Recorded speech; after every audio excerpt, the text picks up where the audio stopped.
And welcome everyone to the Husky Taekwondo Virtual Games of 2021. My name is Catherine Tong and I'm the coach of the Taekwondo Club here at the University of Washington.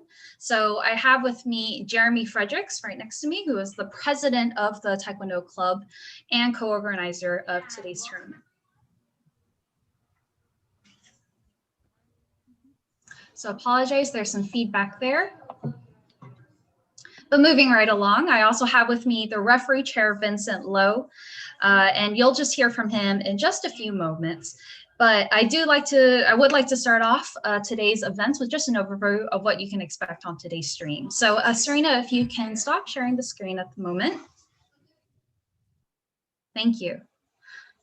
So today we'll have content for you from now until 1:30 p.m. PST. So the games will feature 4 different events, including individual poomsae, freestyle poomsae, 30-second kicking frenzy, and paddle sparring.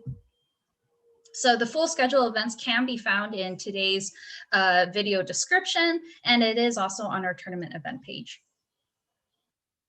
So athletes did submit videos beforehand for this tournament, and judging was also done prior to today's stream.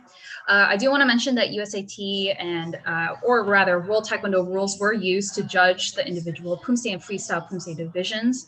So that does mean that if the competitor went out of bounds, or in this case, if any part of the competitor left the video frame, it was a 0.3 deduction for every time. Also, since individual competitors did perform 2 designated poomsae, if the competitor performs in the wrong order, penalties were given accordingly. So while this is a small tournament, I do want to acknowledge that out of fairness to the competitors, the judges did give deductions appropriately. Okay. So paddle sparring and the 30-second kicking frenzy are 2 brand new events that Jeremy and I devised for the games. So if you have any, particularly for the sparring athletes out there, as these are new events, we honestly did not know what to expect with the video submissions that we received. However, we hope that ultimately that the athletes who competed in these events enjoyed doing so, and we hope that the audience as well enjoys watching. So this is a good opportunity for me to mention that we do have a live chat today on YouTube. So feel free to message us at any time if you have feedback for us about the events. Also, if you have any questions about the tournament in general or about the Husky Taekwondo Club, please do type in the chat and we'll have moderators looking at that. For those on Instagram, you'll want to use the hashtag HTKDGames. That's again, hashtag HTKDGames. To share our event. Around 11:25 a.m. PST, say 11:30 PST, we'll have a Husky Taekwondo Q&A where you'll have an opportunity to hear from Jeremy Fredericks, the president, as well as the other officers of the club, and they'll be able to answer any questions they have or that come up in the chat regarding the club. So before we start this competition, I do want to acknowledge some key individuals who helped put this event together. So I want to acknowledge the army of volunteers that we had from the Husky Taekwondo Club, especially the officers who devoted their time off of work and school to put this event together. Special shout out goes to our grad student, Hannah Chung, who designed the beautiful graphics that we use today and throughout the tournament, rather. I also want to thank the PacWest Taekwondo Conference for providing the support and guidance needed to set up the tournament. So we'll see some competition from PacWest competitors later today, including competitors from University of California, San Diego, University of California, Irvine, and then of course, University of Washington. So President Hak-sung Kim was unable to join us this morning, but he has left a few words for me to say later on in the programming about PacWest. So stay tuned for that. Speaking of athletes, thank you to the huge number of athletes from the East Coast, notably MIT, who signed up for our small collegiate event. So the support is very much appreciated, and we hope you enjoy the competition. And lastly, thank you to the crew, the wonderful crew of referees, including IRs who devoted time on a weekday night to make sure all the videos were judged fairly and on time for today's live stream. So now I think I'd like to spotlight our referee chair for the tournament, Vincent Lowe. So thank you, Master Lowe. Hello, good morning, and everyone, and depending on where you are, good afternoon, good evening. My name is Vincent Lowe. I was honored to be the referee chair for the first um, Husky online games sponsored by Pac West, and it was um, a relatively small event in terms of number of competitors. We had one ring or one division, one ring of referees that I was fortunate to be able to assemble from around the country. And they are they include national referees, they include international referees, all certified by USA Taekwondo to judge in poomsae. We even have one lady from the East Coast, and she had a 4-month-old baby, and it's interesting when we have these online events where people will be judging at like 2 or 3 a.m. right, their time. So I was able to look at the scores afterwards, and I also look at the formulas in a spreadsheet. I believe that everything is correct because we have a small excess of referees or judges. We're able to rotate people in, and the highest and lowest scores for each athlete would drop. And in general, I would say I'm happy with the consistency of the scores by the judges. That people, winning, for example, first places, second places, they are in the right place. Um, let's see if we had hiccups, but they're all on the side of the judges. Some of the judges, because they were out of state, they had a little bit of an internet issue, but that didn't affect the the final outcome of the scores. So I want to say thank you to the to Coach Tong, President Fredericks, and of course all the colleagues at Husky Games for making this happen and making everything go so smoothly. Thank you. Thank you, sir. So without further ado, sir, then I think we will go ahead and move forward with today's competition. So Serena Wong is the vice president of the club, and she'll be managing today's stream. We'll also have our first commentator, Lauren, and you'll hear from her in just a bit. So Serena, why don't you go ahead and take it away?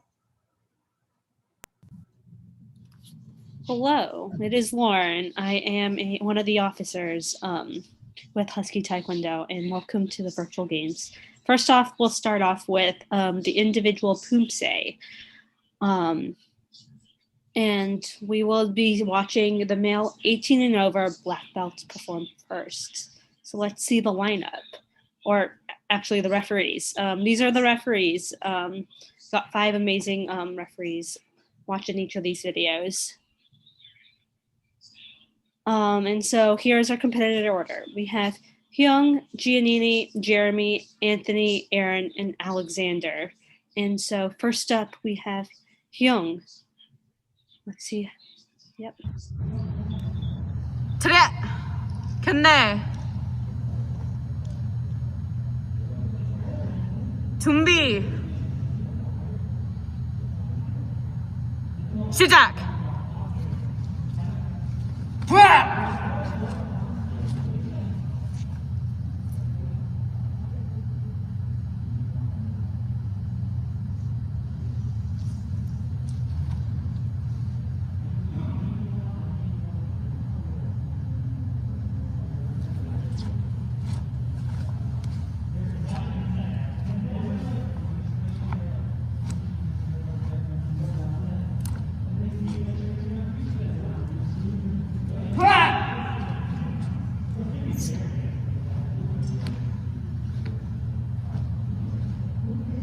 바로 쇼!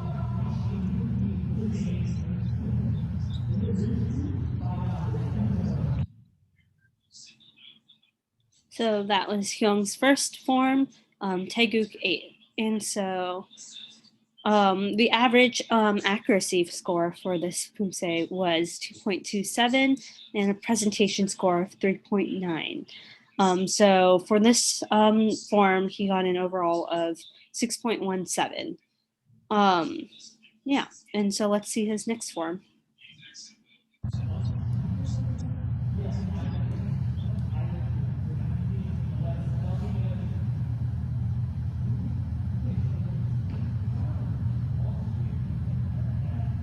차렷! 준비! 시작!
바로 쇼 차렷! 근데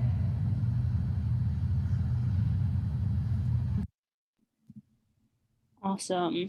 And so for second form Shipjin, Hyung got an average accuracy score of a 2.53 and an average presentation of 3.87 for a total of 6.40. So slightly better than his first form. So his final score is the average of the two, which is a 6.29. So currently he is in first place, probably because he went first. Let's see how it shifts as we see more competitors.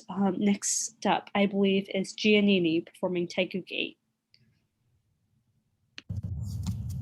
경례 준비 시작.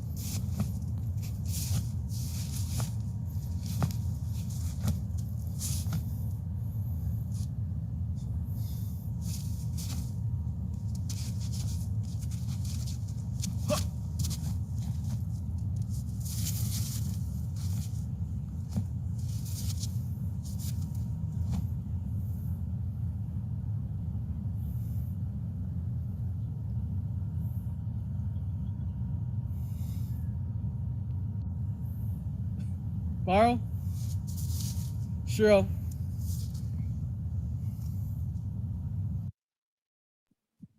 So that was Giannini's first form, Taeguk 8. His average accuracy score was a 1.53 and presentation score 3.07. Coming out to slightly over 3.70. Unfortunately, he stepped out of frames a couple times, I believe 3 times. So we had to deduct 0.9 from his score, which is reflected in this score of 3.70. Next up would be Shipjin.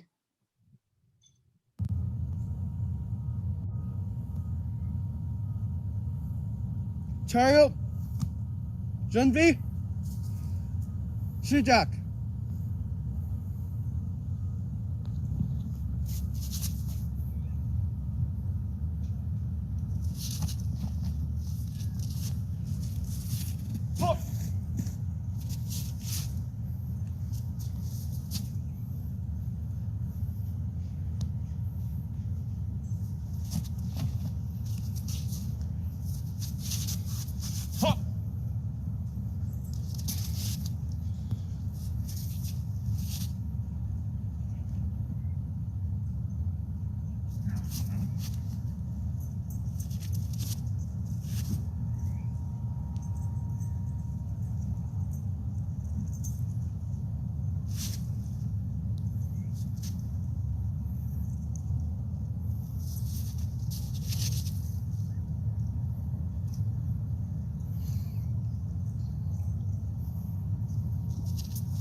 chariot, Kyungnae.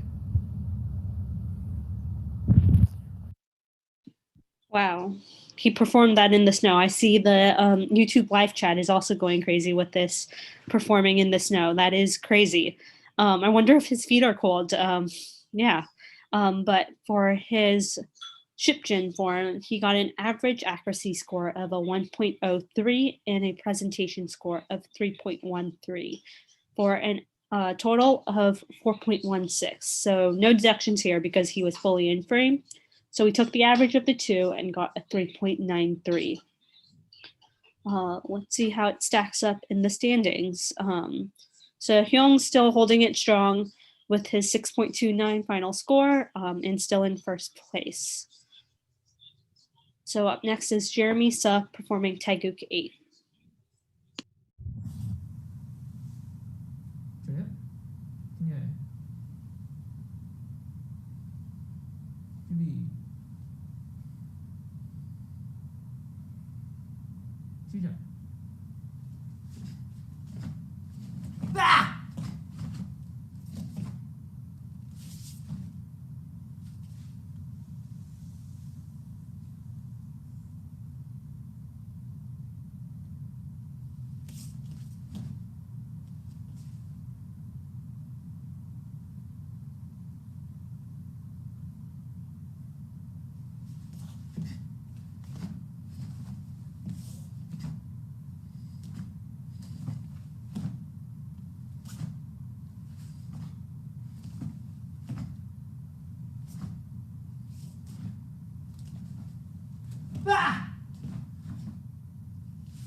So we just watched Jeremy's first form, Taeguk 8. He got an average accuracy score of a 3.2 and an average presentation score of 4.33. I think that might be the highest score we've seen so far. And then as his total score of 7.53. Let's see how his Sipjin goes.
So that was Jeremy's second form, Shipjin. So his average accuracy score was a 3.2, and average presentation was a 4.23. Still very strong, slightly below his first form, but still very strong with a 7.43. And his final score is 7.48. And awesome, that put him in first place. We still got 3 more competitors, so we'll see if it holds up against the other 3. That's a great standing. So up next is Anthony performing Taeguk 8. 저야 경례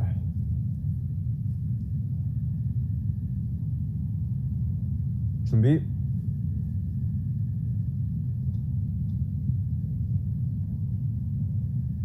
시작.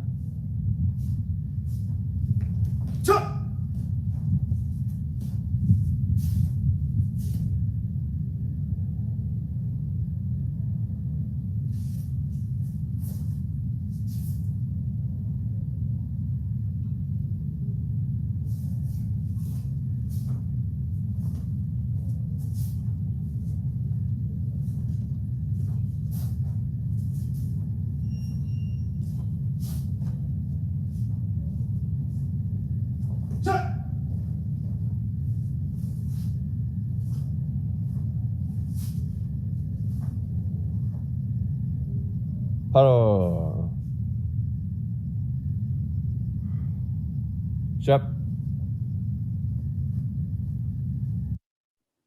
Awesome. So that was Anthony's first form, Taeguk 8, and his average accuracy was a 2.13 and an average presentation of 3.43. His total score is a 5.56. I really liked how he wore shoes. I feel like that's the safe way to go, especially it seemed like he was on turf. But let's see how he performs on his next form, Shipjin.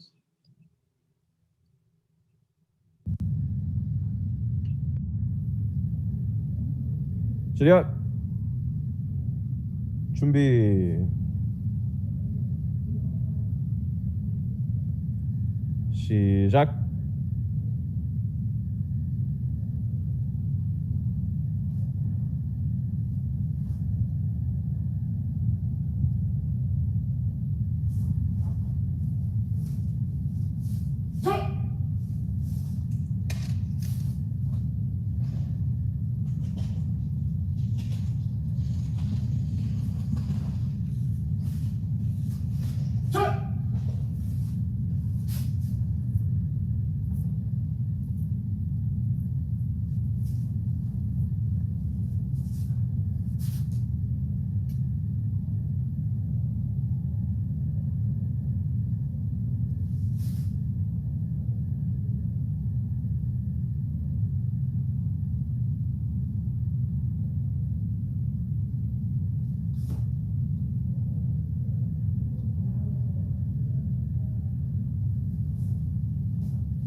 바로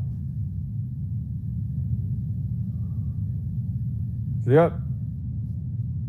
경례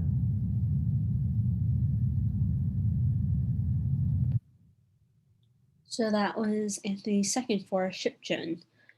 His average accuracy score is a 2.03 and average presentation of 3.43 for a total of 5.46. His final score is the average of the two, which is a 5.51, which currently puts him at third place. Awesome standing. I guess let's see how the rest plays out. We have two more. Up next is Aaron performing Taeguk 8.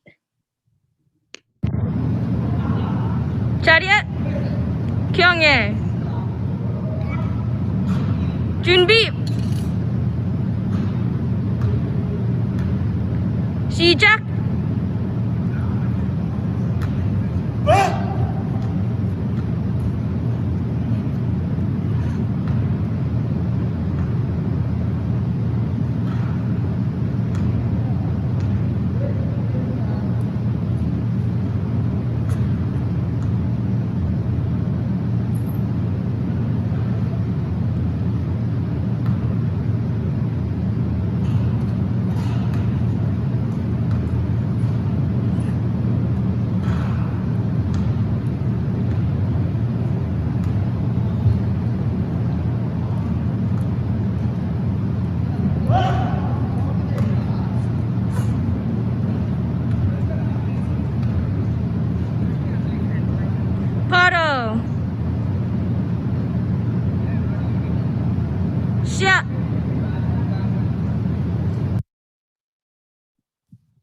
Wow. Aaron performing in a gym. I feel like the floors are slightly too hard, but I hope his feet are okay. So for his first form, Taeguk 8, he got an average accuracy of 2.03 and an average presentation of a 3.30, bringing him to a final total score of 5.33. Let's see how he does in Shipjin.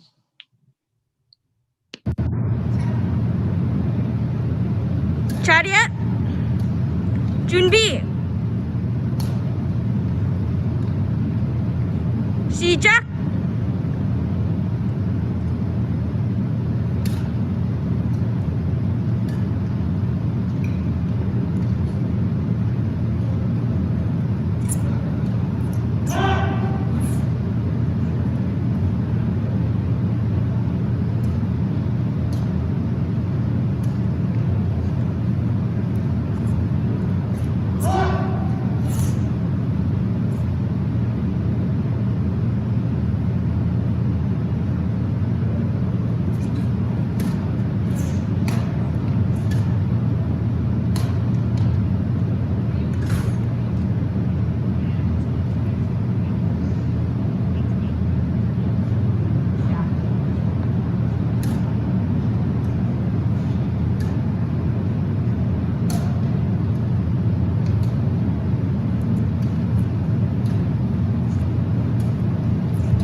바로.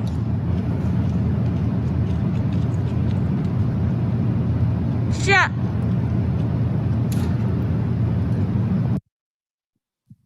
Awesome. So that was Aaron's second for Shipjin. His average accuracy was a 1.97 and an average presentation of 3.3 or 3.20. So his total score is a 5.17 and final score is 5.25. From what we've been seeing, Taeguk 8 seems to be performing better than Shipjin. Very interesting. But with the score he got, he is currently in 4th place. Not bad. Let's see how the last person does. I think up next is Alexander performing Taeguk 8. 차렷! 하나!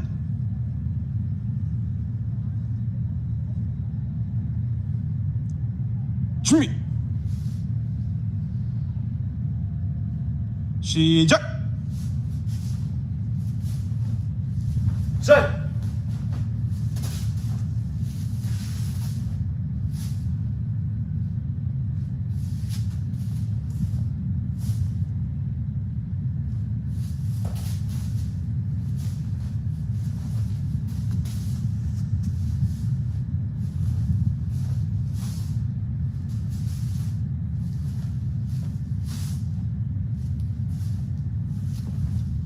셋!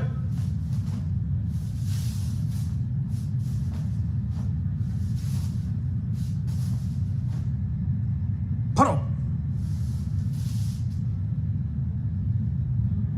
쇼!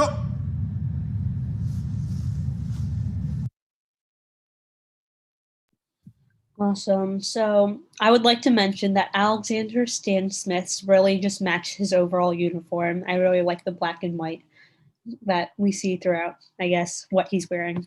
But for his Taeguk 8, he got an average accuracy score of 1.07 and an average presentation of 2.87, bringing him to a total of 3.94 for Taeguk 8.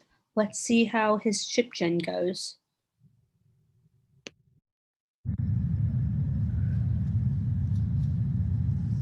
차렷!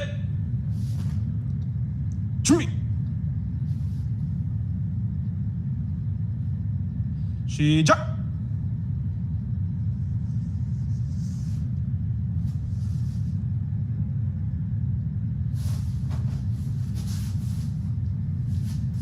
셋!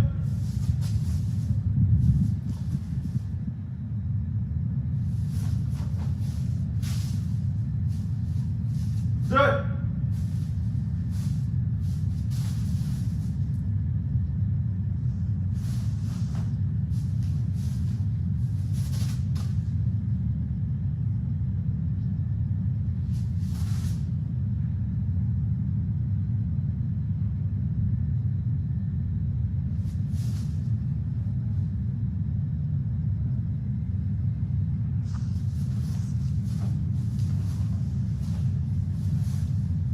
Set.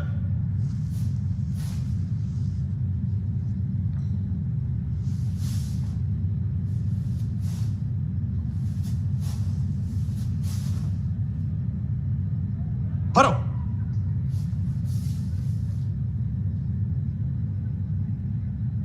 Sit. Commit.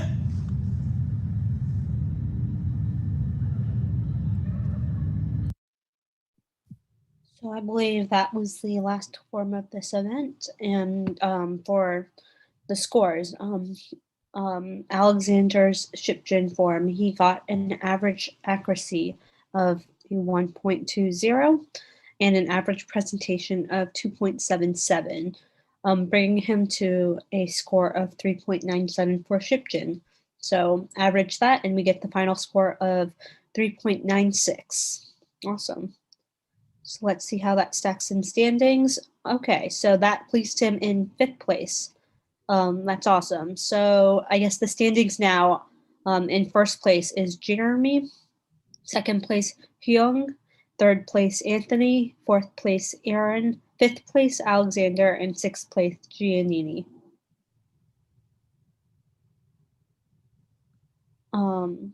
And I believe, yeah, we'll have this up for a bit. Can take a look at it, take a picture.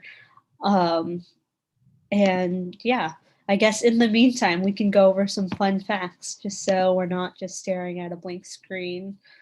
Let me see. I have a whole list right here. Let's see. Oh, this is interesting. Many celebrities have taken Taekwondo. This includes like Jean-Claude Van Damme and Chuck Norris. I've heard of Chuck Norris. I don't know who Jean is, but that's really cool. I guess there are also other people who practice Taekwondo. I don't know. Not surprisingly, Jackie Chan. I feel like he is just martial artist of all trades. TV host Joe Rogan, actor Dolph Lundgren, and actor Ryan Phillip. That's interesting. I thought I would know more of these names, but I actually don't. But very cool that lots of celebrities are doing Taekwondo. What else? What else? Let's see. Okay, some of these fun facts aren't super fun because they are very, I don't know, elementary to people who practice Taekwondo. I'm seeing that number 6. There are 6 color belts in Taekwondo. White, yellow, green, blue, red, and black, in case you didn't know. I don't know. I knew that. I feel like, I don't know, a lot of people knew that already, but interesting that this is on the list. Let's see if there's any more interesting ones. Right here. It is practiced by more than 70 million people in the world. And 4 million of them are black belts. So, yeah, that's pretty cool. That's a lot of people. Yeah. And I think, yeah, I'm just looking through the list. There's not too many of these fun facts. What else? What else? It has a lower injury rate than mixed martial arts. So I guess, yeah, compared to like other mixed martial arts, Taekwondo, people don't get hurt as often, but it does have a higher injury rate than soccer, basketball, and hockey. So I feel like, not that great still, but still better than mixed martial arts. And the 2 most common injuries are leg strains and bruises. I've definitely gotten some bruises. Same with some leg strains. So yeah, I trust that this is right. And Lauren, thank you for commentating the first division. So just a note to the audience, before we hear back from Lauren again, I do want to mention that we're ahead of schedule at the moment. So we are just going to take a brief break. And Lauren is going to continue sharing some fun facts about Taekwondo with all of you. But the next division will be the female color belt. So stay tuned. In just a few moments, we'll be right back. So Lauren, I'll pass it back to you. Thank you. Okay. And I just got a message in the YouTube live chat asking me what my favorite poomsae is. Oh boy, I have actually, it's bad to admit this, but I haven't practiced poomsae in a while. And I am not super high of a belt. I am currently a green belt, so I would have to say my favorite poomsae is, I don't even know the right terms. Is it Taeguk 3? Poomsae 3? Oh no. Oh wow, we're just looking in chat. Someone learned Shipjin in 2 days. Wow, that's pretty impressive. It seems like overall all the forms were really consistent, really great, in my opinion, not the judges. So we are gonna say they're separate, but I thought like all of them were awesome. I couldn't even notice that someone just learned it. Yeah. But let me just go back to my not so fun facts. Oh, this one's interesting actually. Taekwondo became an Olympic sport in 2000, and yeah, it was a part of the sport actually became part of the Olympics only during the 2000 Olympic Games in Sydney, Australia, but was a demonstration sport starting 1988 when the games were held in South Korea. So we see South Korea pushing some of their influence into the Olympics. And then in 2000, it seems like the Olympic Committee finally gave in and were like, we'll take it. And then I guess ever since, Taekwondo has been a part of the Olympics. Very interesting, I guess. Oh, and this one's a funny fact. Training in Taekwondo is exhausting. Who would have thought? I don't know. Every time I practice, even if it's like 10 minutes, I'm already sweating buckets. I don't know, but I feel like that's also the same for any sport you do if you're putting your all into it. Who would have known? Yeah. Let me see. I think that's it for this website I'm looking at for fun facts. Anyone in the moderate, in the the commentator side of things, have any fun facts to share? No, I'm just gonna look back at chat, and I see a lot of LOLs. I guess, does anyone who has been saying LOL have any fun facts to share? Because I am all out of them. Okay, we'll just go with face emojis. Yeah, I like face emojis. I guess in the chat, what are your favorite face emojis? I guess, what is one that represents you right now? How do you feel about the forms? Are you impressed? I'm impressed. And Serena, I guess since we are at 10:40 a.m., I do want to acknowledge that we have more competition coming up. So why don't we go ahead and move on to the next division?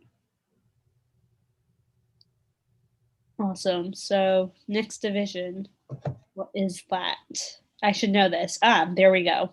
Individual poomsae, female 18 and over, white and yellow belts. Awesome. So that was me not too long ago as well. Next slide. Awesome. So referees are here below. We have 5 amazing judges, just like before. Seems like they are about the same as before. Yeah. Okay, so we have 3 competitors here for this bracket. We have Karina, Alyssa, and Angela, and 2 of them are from MIT. We see a very strong presence already from MIT. Awesome. So let's see the first form, Karina, performing Taeguk 1. 자루야, 그냥 준비 시작.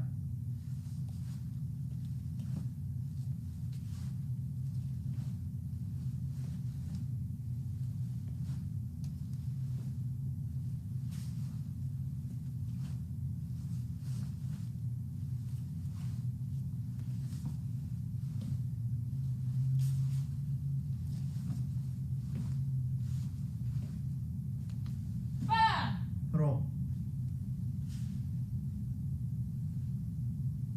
샷.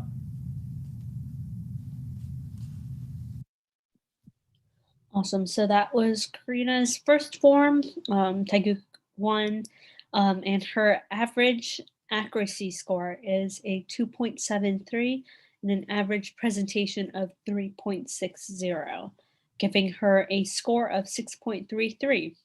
Let's see how her second form goes. 차렷. 준비.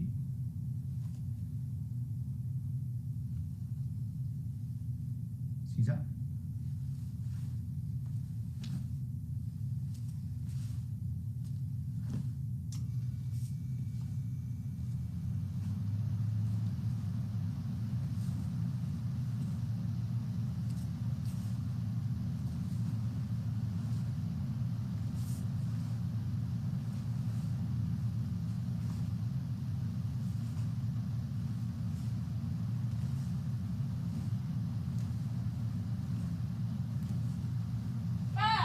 프로.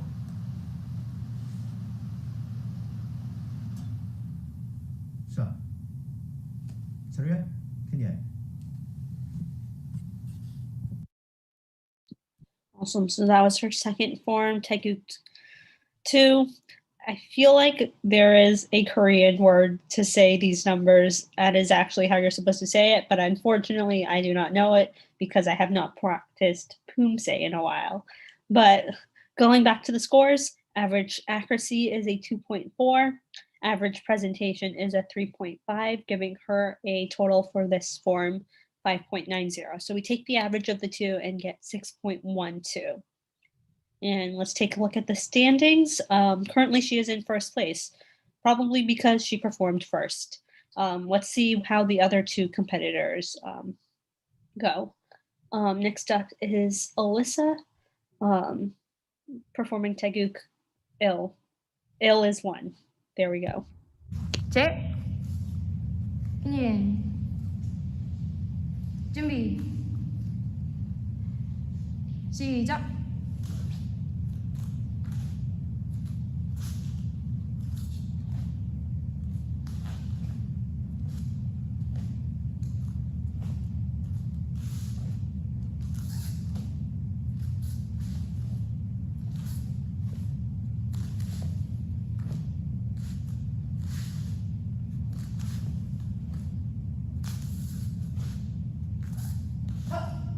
프로.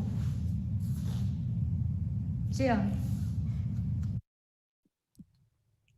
Awesome. So that was Alyssa performing Taeguk Iljang. That is the correct way to say this form.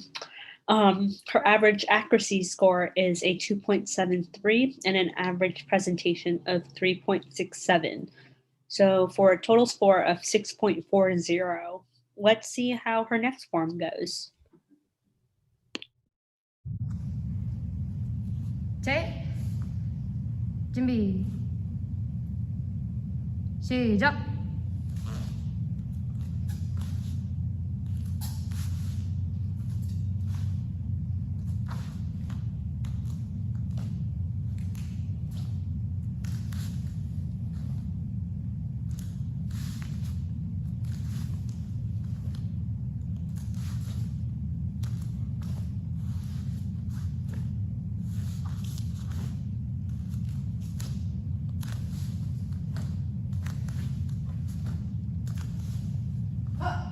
프로.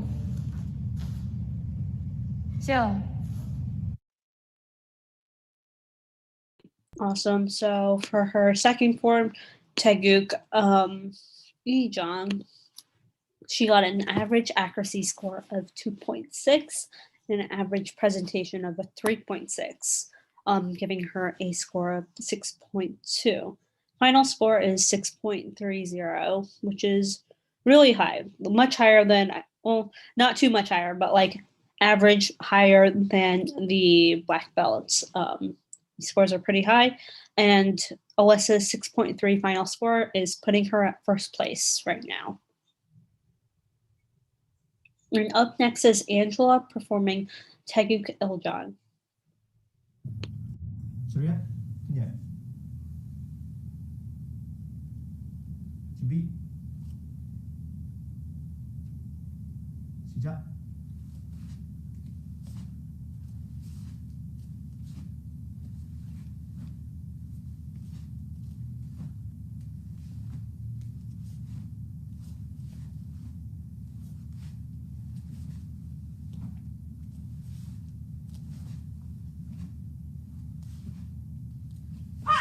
서로. 자. Wow.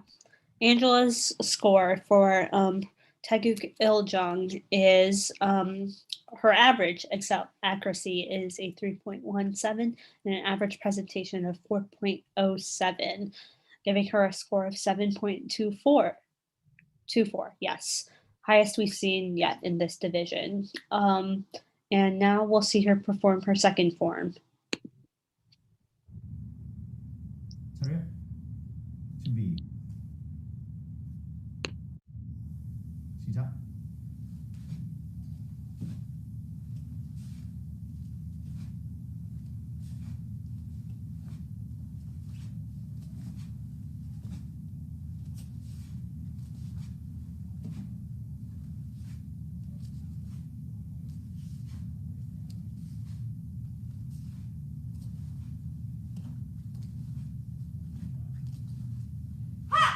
서로. 자. 차렷, 그녀.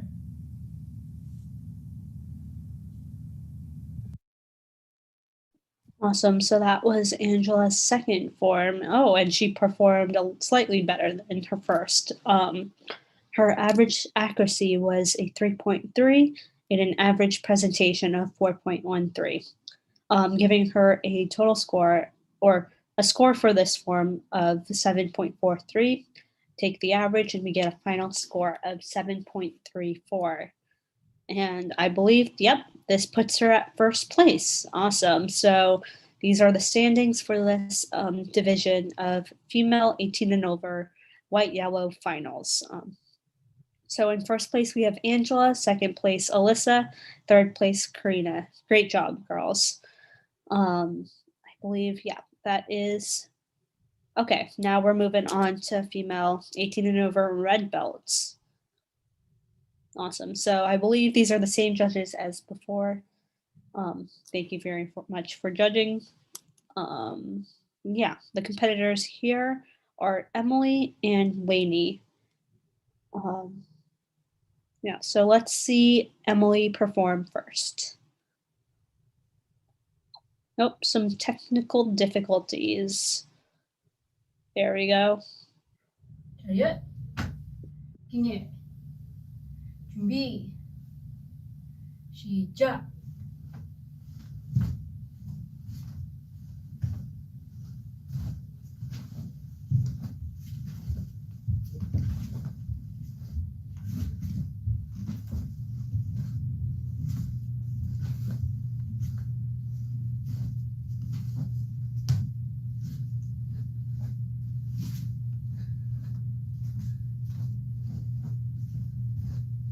헤이! 서로.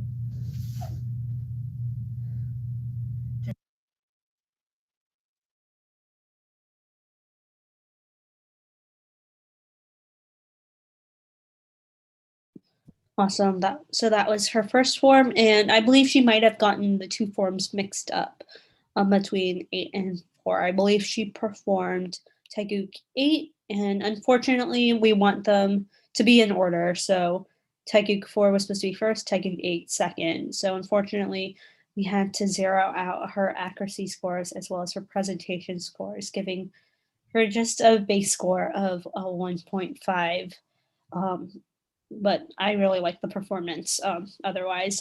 But let's see how her second form goes.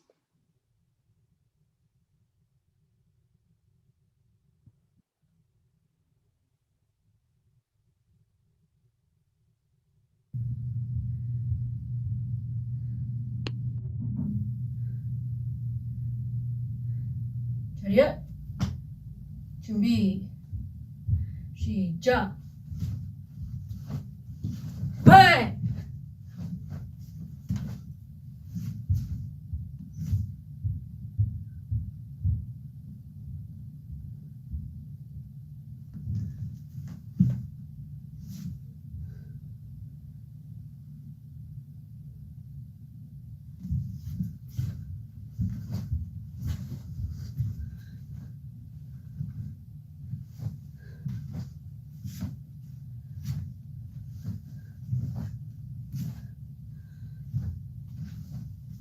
네.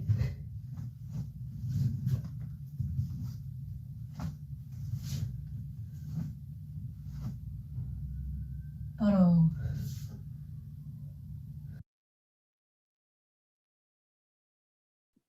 Okay, so that was her second form.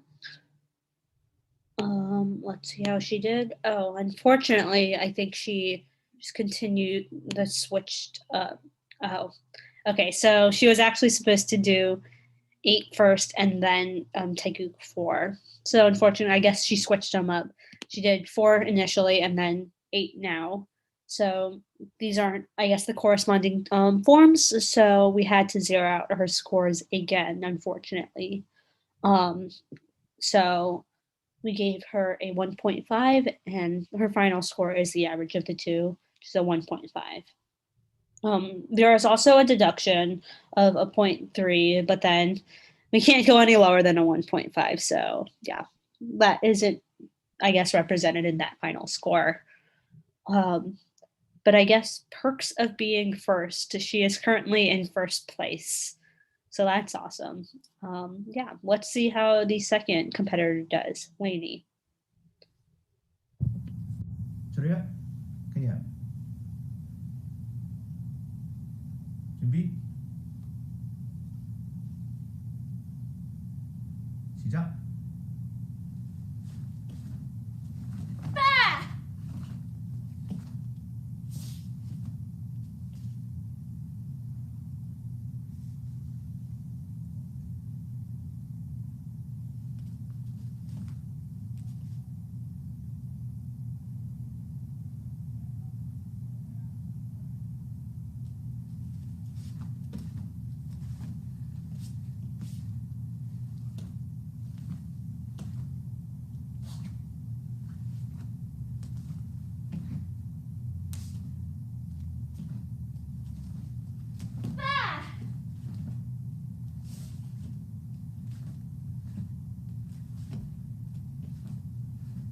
프로.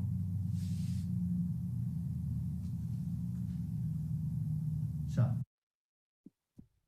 So that was Lainey's first form, Taeguk 8, and her average accuracy is a 2.97, an average presentation of a 4.03, giving her a total score of 7.0.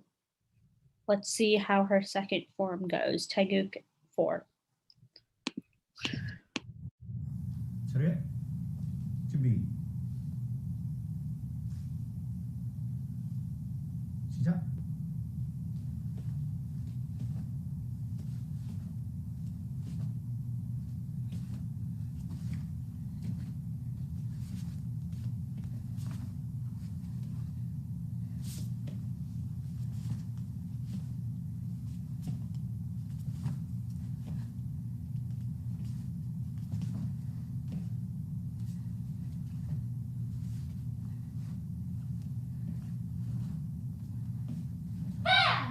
바로.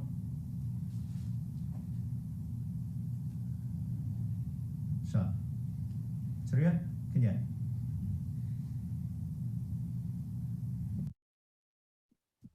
Awesome. So this was Lainey's second form, Taeguk Sajang, which means Taeguk 4, for those of you who did not know, like myself. Thank you to the other moderators. But the average accuracy score for this form was a 3.13 and an average presentation of 4.0. So that will give her a total score of a 7.13 for this form.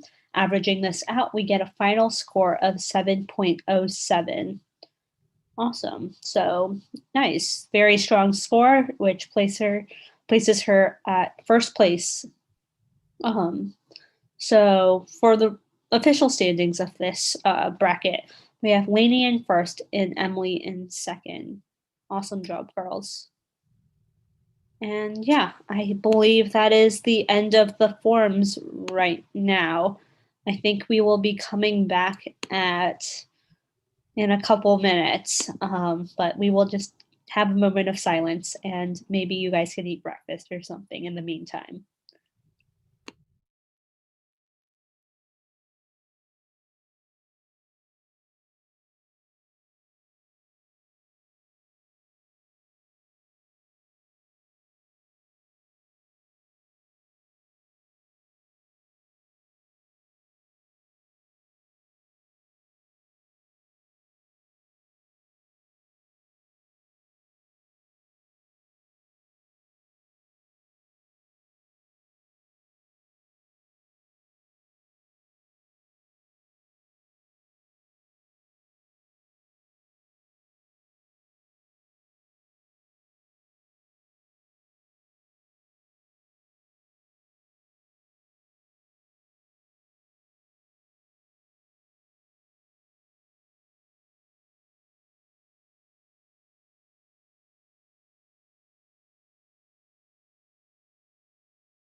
Hi, this is Catherine Tong. I'm the coach of the Husky Taekwondo Club. So if you're just joining the live stream now, we are taking a short break to catch up on the programming.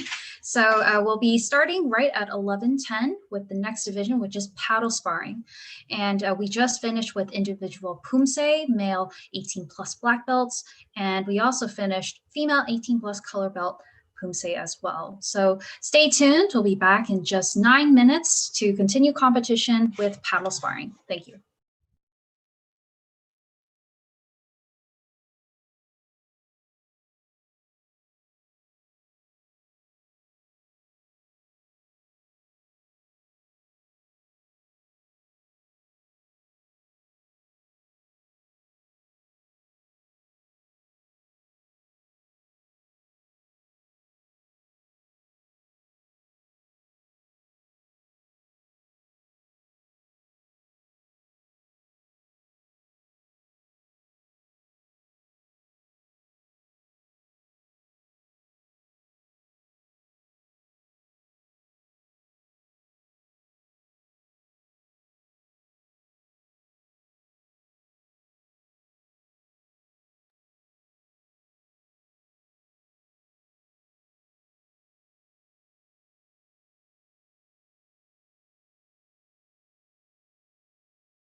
All right, well, welcome back, everyone. So as we just get ready to start the next division, which is paddle sparring, I do want to thank our commentator early on, Lauren, who is an officer with the Husky Taekwondo Club, for commentating the first set of divisions. So, and also thank you for those interesting fun facts. So I'm going to pass it on to Jeremy Fredericks, who's the president of the Taekwondo Club, and you'll hear him next commentating for paddle sparring. Thank you, Catherine. So as Catherine just mentioned, we are now going to be going into paddle sparring for male 18 plus color belts. So this event is an event that we spent as a club some time just devising and creating. So this is a fairly unique event. The paddle sparring event is supposed to be kind of like simulated sparring. The rules are fairly simple. There are some restrictions, but basically it's 3 rounds of 10 seconds of kind of simulated sparring. So that means kicking with some footwork, as if you're in a sparring situation. And competitors were awarded points, so similar to what you might see in poomsae, where there are categories for technical skills and presentation. And as we go through the competitors, I'll explain it a bit more. But again, what we're looking for is footwork with kicking and presentation with technical skills. Oh, yes. Thank you. And the referees who refed this division are as follows. Just wanted to mention that Miss N.A. Park is an international referee in IR, and all the other refs are also national judges as well, but they are, of course, very skilled and have a lot of experience. All right. So now we start with our color belts for our paddle sparring competition. Nathan Colgan from University of Wisconsin and Sean Canonizado from University of Washington. Starting with Nathan.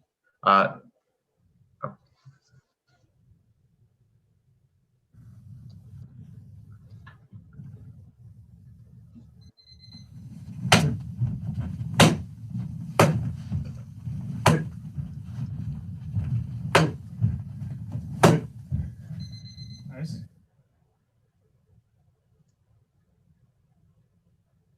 All right, and so like I mentioned, each round is only 10 seconds, so it really requires a lot of thought into how we want to present, the competitors want to present ourselves. And so, yes, like I mentioned, in technical skills and presentation, technical consists of skills such as cleanliness and fluidity of movement, while presentation consists of creativity and variety of kicks and just the spirit and realism of the kicks. And so for the technical portion, Nathan got 2.5 out of a total of 4 possible points. And out of presentation, he got 3.56 out of a total of 6 points. And you might notice that also he received a deduction. So there are some deductions, and I'll go into them afterwards. But for now, every time you move out of frame or a competitor moves out of frame, there is a 0.3 deduction. And unfortunately, his space did seem to be a little bit small, so he did get a deduction for moving out of frame.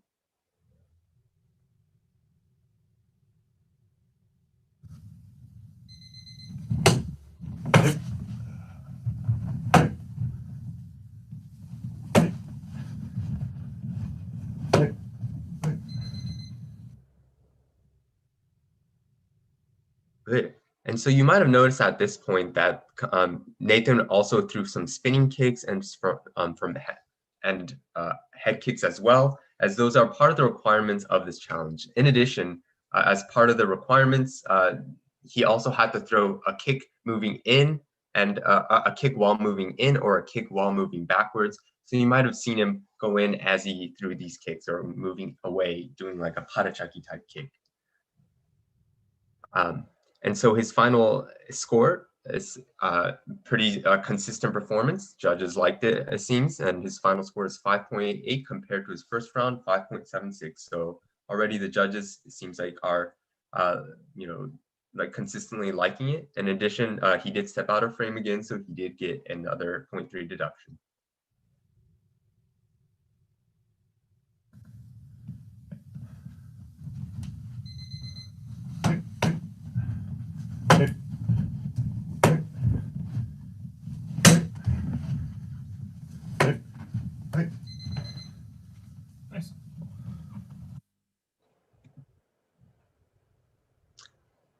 And now we see as we move into the final scores, there's a consistent improvement upwards. So I think the judges really liked what they saw, and we see that in terms of both technical and presentation, it is like pretty much solidly the same. And we saw, as you were watching, as he was throwing his kicks, he was ready with those dodges and coming in. So it was overall a very nice sparring simulation for a final score of 5.85.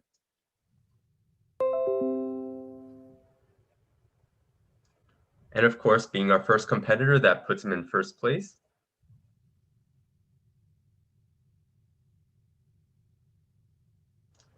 And now we are on to our next competitor, Sean Canonizato from our very own University of Washington.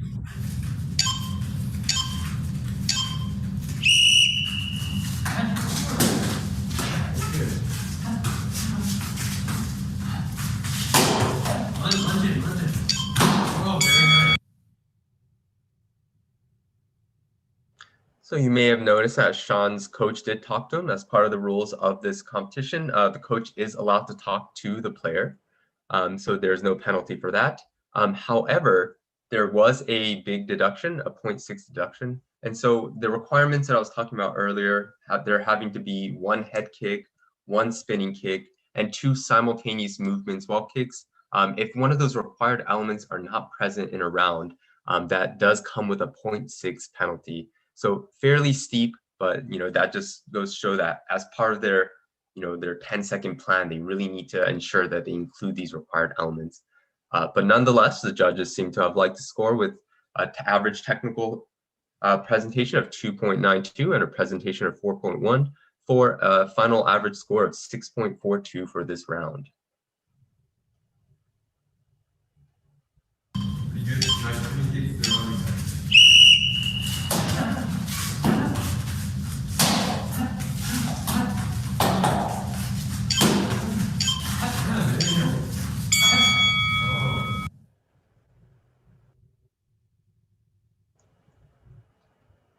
And again, the judges this time, it seems he received no penalty for this time, so he had all the required elements, and his technical and presentation scores were also fairly consistent across the board. You may have noticed that despite the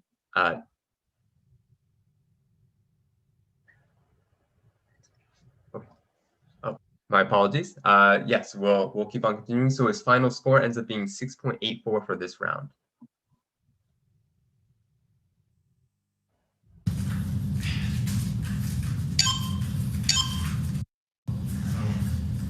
Really good. 5 seconds.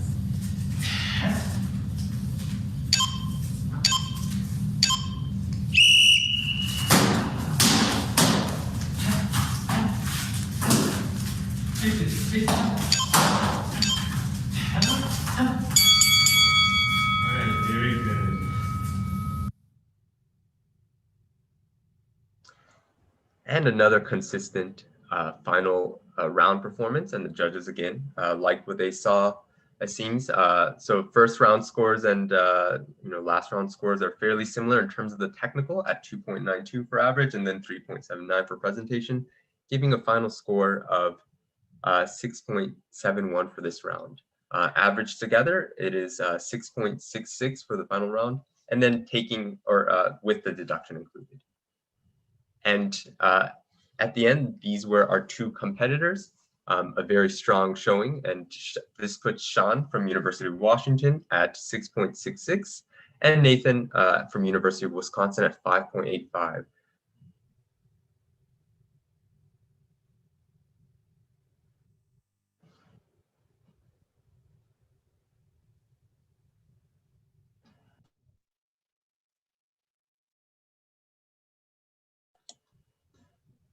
All right, and next up is paddle sparring for our black belt competitors.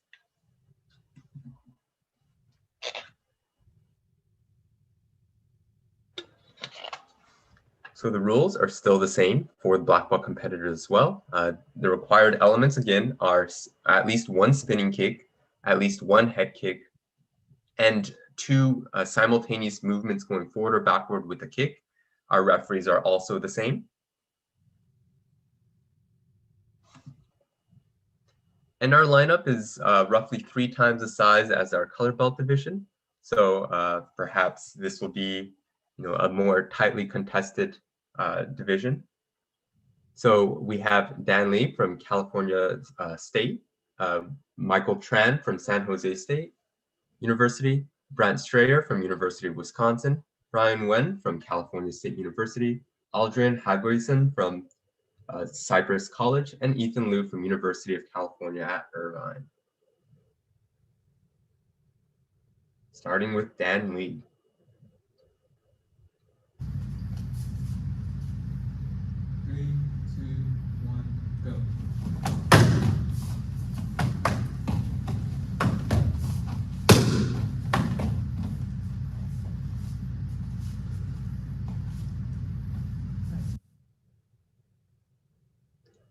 And already we come off to an explosive start with those, in-air doubles, body head.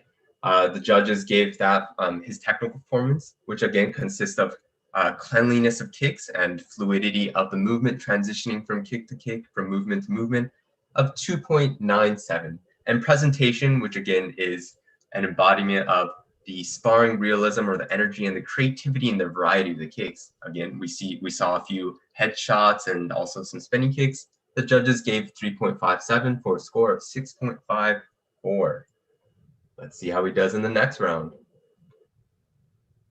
3, 2, 1, go.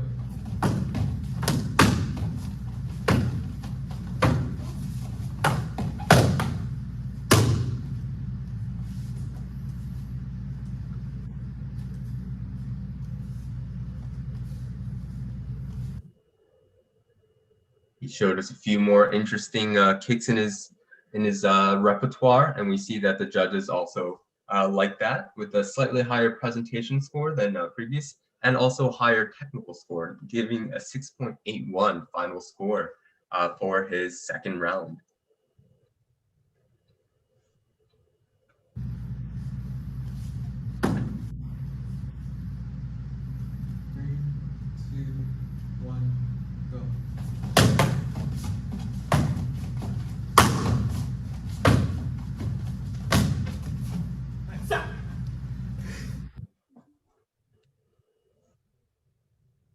Oh, and very interesting. He also added a 540. He really liked those spinning kicks, and the judges apparently did as well. So he got an even higher technical score than either of his first 2 rounds, with also a high presentation score, giving a final score of 6.38. And then for a final score of 6.58, it seems like also though, he did get a deduction. So it seems like perhaps in his last round, he didn't have enough movement going forward or backwards, since it looks like he had some, both the spinning and the headshot requirements. But nonetheless, strong performance, and let's see how he stacks up against the next competitors.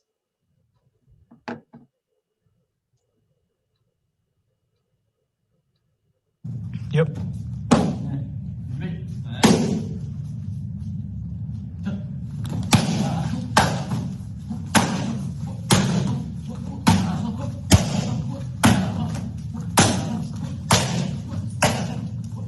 Time.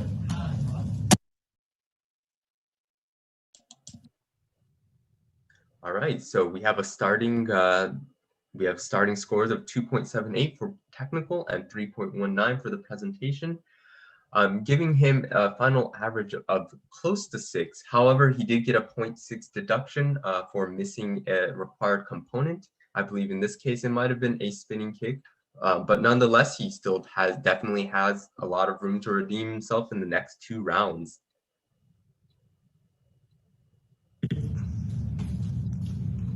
Go.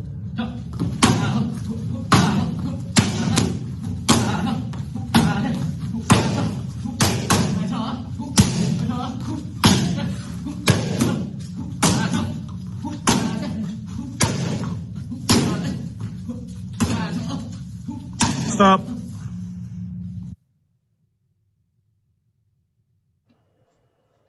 This time there were no deductions for this round, which does, in addition to the increase in presentation, again, most likely for this one, for presentation scores, again, it includes variety of kicks and also the energy, sparring realism of performance. So the judges thought there were a bit more than the first one. In addition, combined with no deductions, he gets a whopping 6.48 for this second round. Let's see how he does in the third round. 2, 1.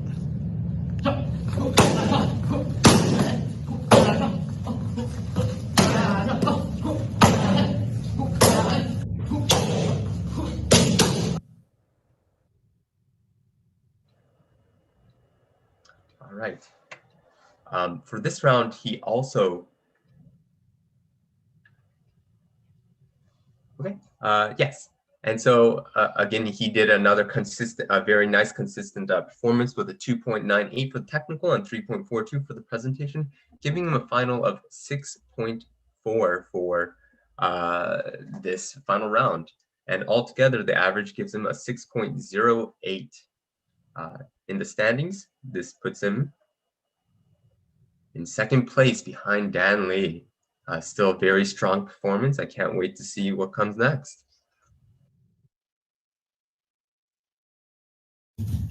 Hey!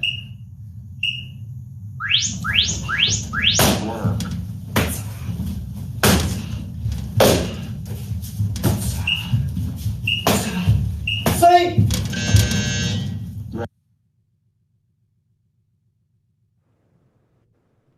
All right. And now Brandt from University of Wisconsin. The judges gave him a 2.44 for the technical and 3.29 for the presentation. So starting off pretty strong for a final score of 5.73 with no deductions.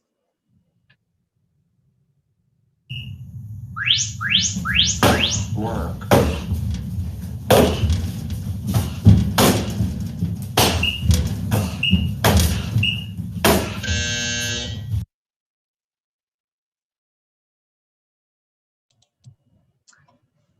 He did more or less very consistently with this first round with a similar presentation score of 3.31, but perhaps the judges saw a bit more cleanliness in his kicks or a bit of fluidity as he transitioned from his spins to his kicks to his movements, giving him a final score of 5.95 for this round, 0.2 higher than his previous.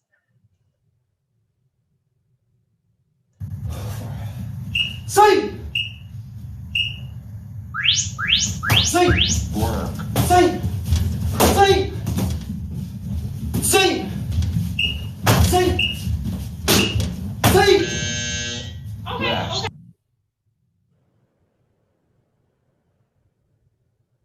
Wow, and another consistent performance by Brandt, giving a 5.86 for this final round. Again, no deductions. He really thought through these his round. And for a final score of 5.85 for the paddle sparring. His 5.85 score, though, does put him in third place, but not too far behind Michael. But Dan is still in first place at 6.58. We are now halfway through the division.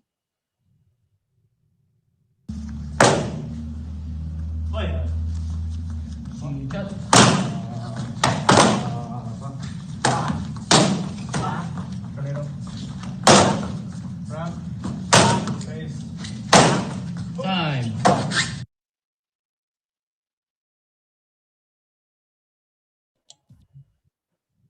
Yeah, so this round he got 2.68 for technical. Oh, sorry, Brian from California State got 2.68 for technical and 3.22 for presentation, giving a final score of 5.9. I just wanted to quickly reiterate again, technical consists of both cleanliness of kicks and also a fluidity of movement. So the transitions both within the kicks, but also as he comes out of the kick, as he goes into kick, how they set it up. All that is calculated within technical.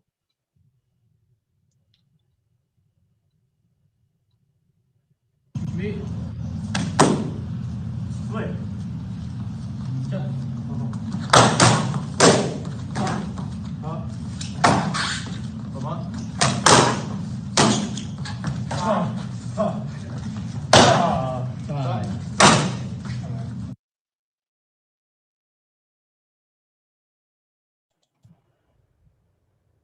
right, Brian had another very consistent round with pretty similar scores in his technical and presentation as to his first round. I'm giving him a slightly higher score of 5.94, and I just want to remind you that there are no deductions because the camera did pan and keep him in frame. That is definitely not against the rules, so he's doing everything right. Let's see how he does in his third round.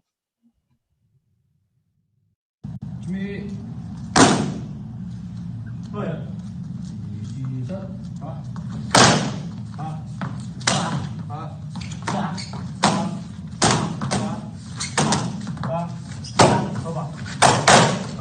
Time.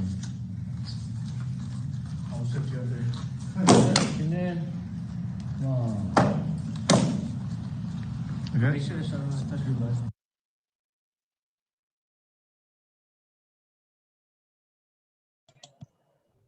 All right, and for his final technical, he got 2.61, a slightly lower presentation, putting him at 3.06. Maybe there was an issue with his perhaps creativity or variety compared to his previous rounds.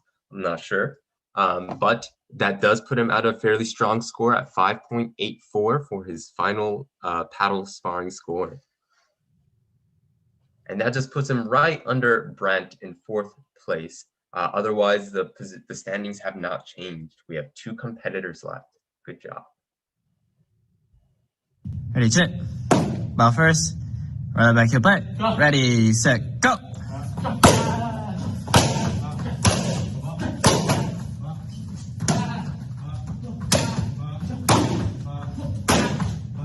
Break.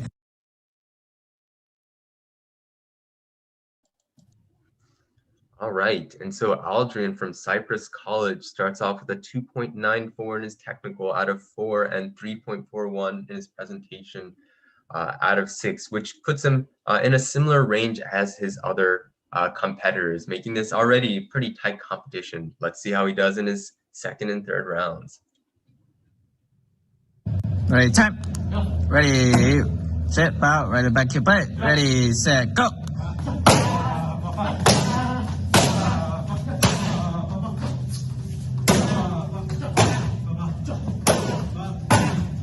Time.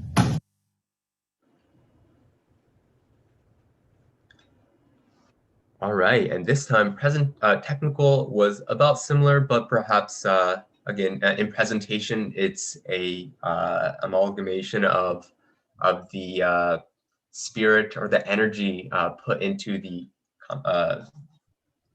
performance in addition to the variety of kicks, putting him a little bit slightly lower this round at 6.14 for the final score. Flip out, right back your butt. Ready, set, go.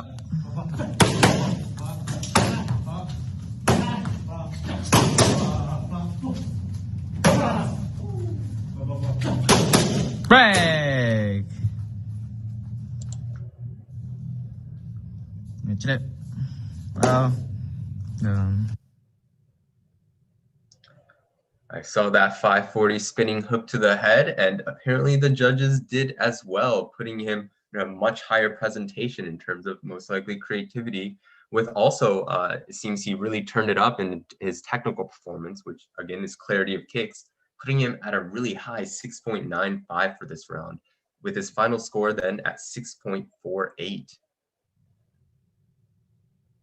And that puts him just under Dan in second place. So again, Dan has 6.58, Aldrin has 6.48, he just went, and then the rest of the competitors as well. And now we have one final competitor for this division. 3, 2, 1, go.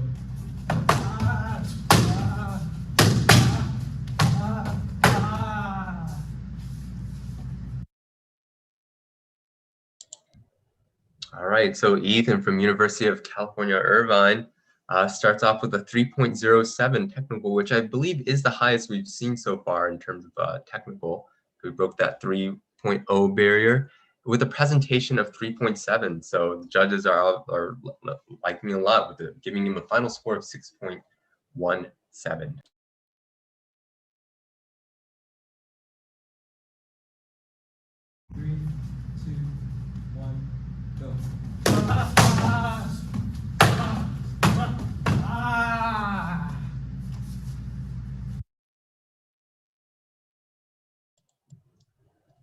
very nicely executed like consecutive 3 spinning kicks, and the judges thought so as well, giving him a 3.82 for presentation and a 3.12 for technical, for a final score of 6.94 for this round.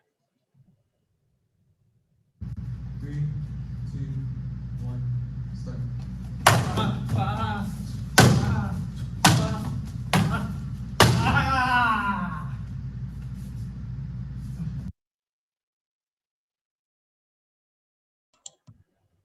Wow, and yeah, seems like that nollie that he did towards the end was really, really impressed the judges. We see some within the individual judges, some really high presentation scores and some really strong ones, giving him a 3.98 presentation and 3.22, giving him a whopping 7.2. Forgot to mention that there was a deduction applied at the first one. He was perhaps missing an element. But nonetheless, he finishes off with a strong 6.77 final score. So how does he stack up against his competitors?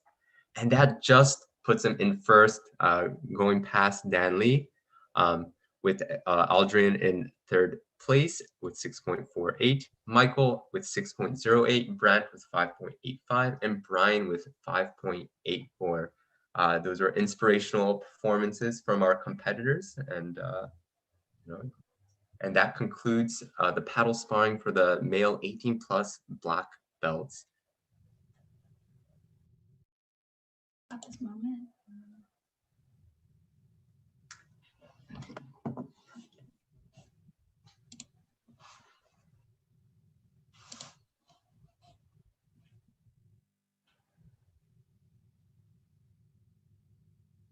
So at this moment, Serena, if we can stop sharing the screen here, we are just going to get started with the Husky Taekwondo Q&A. So I'll leave the floor open to the offices of the club to talk and share some information about the collegiate program here at the University of Washington. I'm also going to ask the other offices of the club to please turn on their cameras so they are able to introduce themselves. All right, so I see we have Patricia. We also have Lauren as well. And we have Serena. So I guess we're just waiting for Lauren and Serena. Thank you. Okay, so take it away, Jeremy. All right, let's just start off with just introduction of ourselves, our positions in the club. So my name is Jeremy Fredericks. I'm the president of Husky Taekwondo. This is my second year as president. Patricia, I guess you can go next. Hi guys, my name is Patricia. I'm the team manager of Husky Taekwondo. I'm a 4th year student and this is I'm a 3rd year student, sorry, too excited. And this is my 3rd year in the club. I can go next then. I am one of the officers for Husky Taekwondo, and I am currently in my 3rd year as well at the University of Washington and have been with the club for 3 years since my freshman year.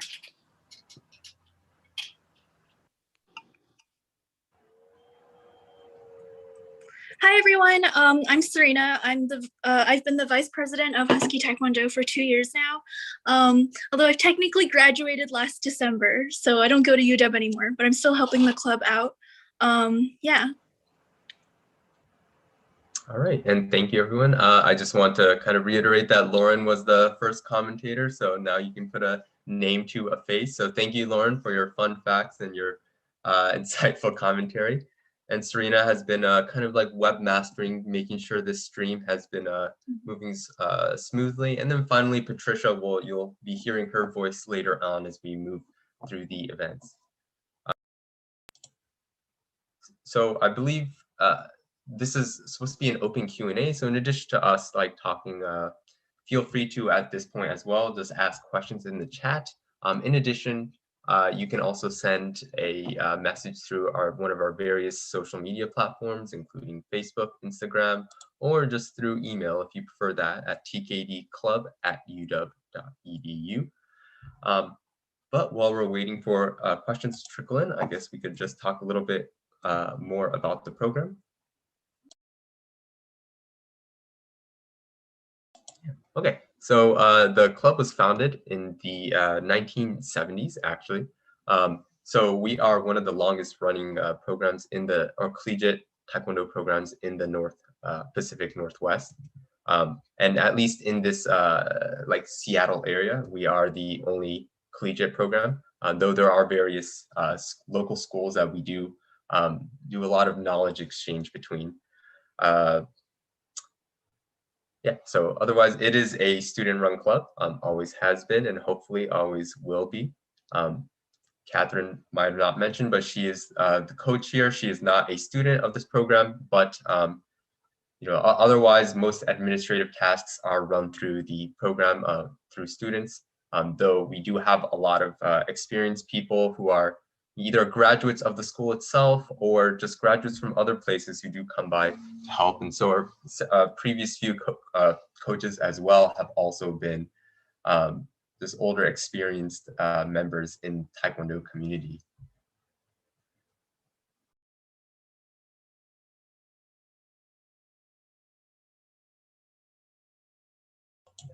Would you like to? So I guess I'll say a few words as well. So I joined the club as coach in the past year. So I'm definitely new to Seattle, but you know, the Husky Taekwondo is a very warm and welcoming club. You know, it's a large group of collegiate athletes. And I do want to mention that the club does offer opportunities to train in sparring, poomsae, as well as demos. So there is a demonstration team. Our website does feature some media, some pictures and videos of our past events. So if you're interested, I think maybe we'll leave it open to Pat to maybe talk about some of our social media that we have set up for the club. I manage our Instagram and Facebook account. On there, we post our tournament updates and future training pictures and events, and we do online social and in-person social. So definitely follow us on Instagram to see all the fun stuff. I will type our I'll type our Instagram handle in the YouTube live chat so you can follow us there. Sounds good, Pat. Thank you. Perhaps we can open it up to Lauren and Serena as well to maybe talk about some of the experiences, maybe just what are the most memorable experiences you had with the club? Perhaps just the number one highlight. I know a couple years back when practices were in person, I remember just being there when a lot of my peers were training for the national competition. I think that was in Texas, I think a year back. I can't remember the exact dates.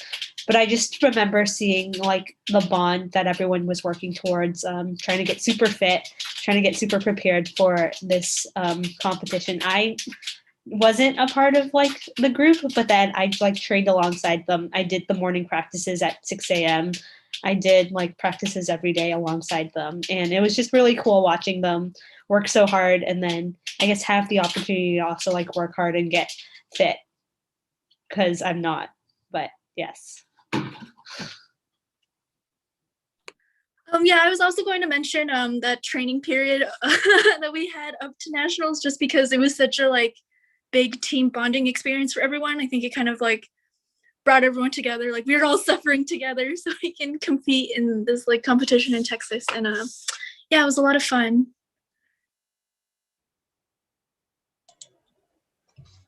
Thank you, Lauren and Serena. Actually, just to build on the point, something that I didn't mention is that year to year, because this is a student-run club, sometimes the both the instruction and the emphases of the club do change. So a few years back, I think we were a bit more demo focused. And so if you were to look back on our website, for example, you might see our like really several demo performances that we had when our student leaders were focusing on the demo program. In the past couple of years, though, we've been focusing a little bit more on the kind of the sport Taekwondo scene, the collegiate Taekwondo zone. For the past couple of years, our goal has been to really work throughout the year to train for to culminate in the collegiate nationals at the end of the year.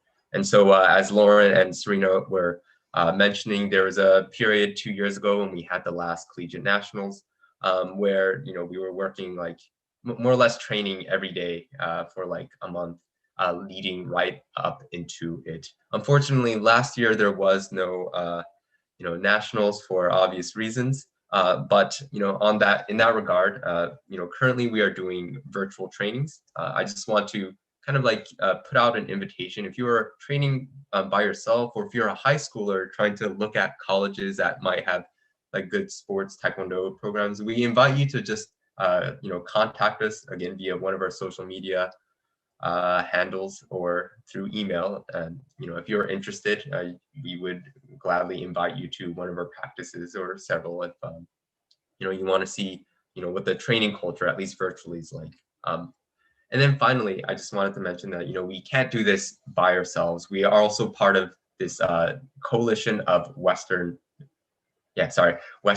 colleges. So we are part of the Pac West League. Currently, the membership consists of several schools from California. And so we are the furthest north among the Pac West schools. But in theory, throughout the year, we have several competitions where the California schools come to us and we come down to them, so we can have kind of a tournament like this where we have the best of our best kind of training and competing against each other. Also, again, still in the spirit of camaraderie, just building up to that final national competition, and hopefully beat out all the other schools on different coasts. Well, so before we move back into the competition, I realized we were a bit over time here, but Jeremy sells himself a little short, but he did actually, all that training, I think hard work paid off, because he did, actually medal at that national collegiate championship. So I do want to acknowledge, we do have a sparring medalist here. But thank you, officers, for sharing, a few words about the club. We hope you enjoyed that information. And I'll also be talking a little bit more about the Pac West Taekwondo Conference during our next break. But without further ado, I'm going to hand it back to Serena, who's going to move us back into competition. So starting off with Patricia, who will be commentating for us with female black belt poomsae. Thank you.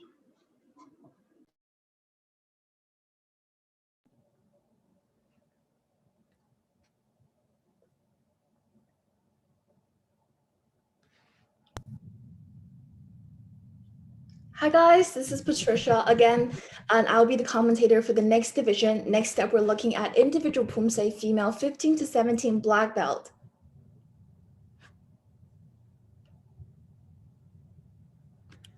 Again, these are our referees, same as before. Thank you so much for their hard work. And next slide, we're going to see our competitors. We only have one competitor for this division, Carly Sage from Snohomish High School, and let's see how she does. 셋, 네, 준비, 시작.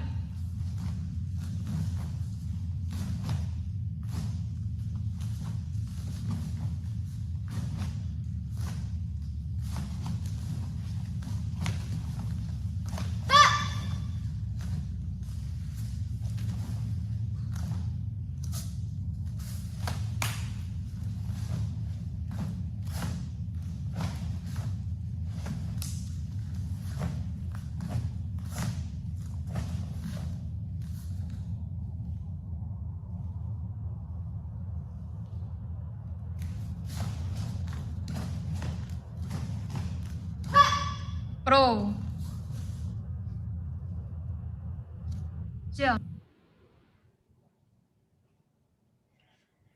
That was a very clean performance, in my opinion. The judge gave her an average of 2.73 for her accuracy and 4.10 for her presentation, and that comes to a 6.83. Let's see how she does on her second form.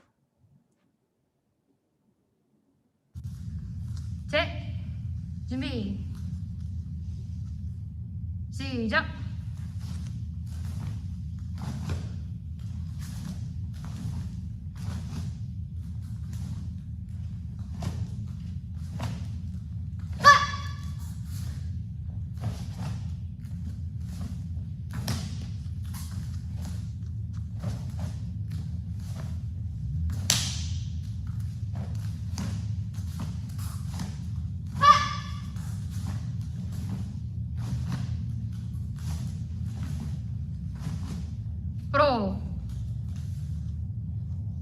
시연. For her second form, the judges gave her a 3.0 average on her accuracy and 4.07 on her presentation, and that comes to a 7.07, which is a slight improvement from her first form, and that comes to a total of 6.95 for Carly's final score. She's the only competitor in this division, so she automatically wins the first place, and congratulations, Carly, you did great. Next up, we're moving into individual poomsae female 18 plus black belt. We have the same judges as before. And for competitors, we have Dana Huang from MIT, Karina Terry from Boston University, Akila Saravana from MIT, Jacqueline from Miracosta College, Maple from Everett Community College, Yongsen Yi from Lexington High School, and Claire Kim from MIT. Let's see how they do. 차렷, 그냥 준비, 시작.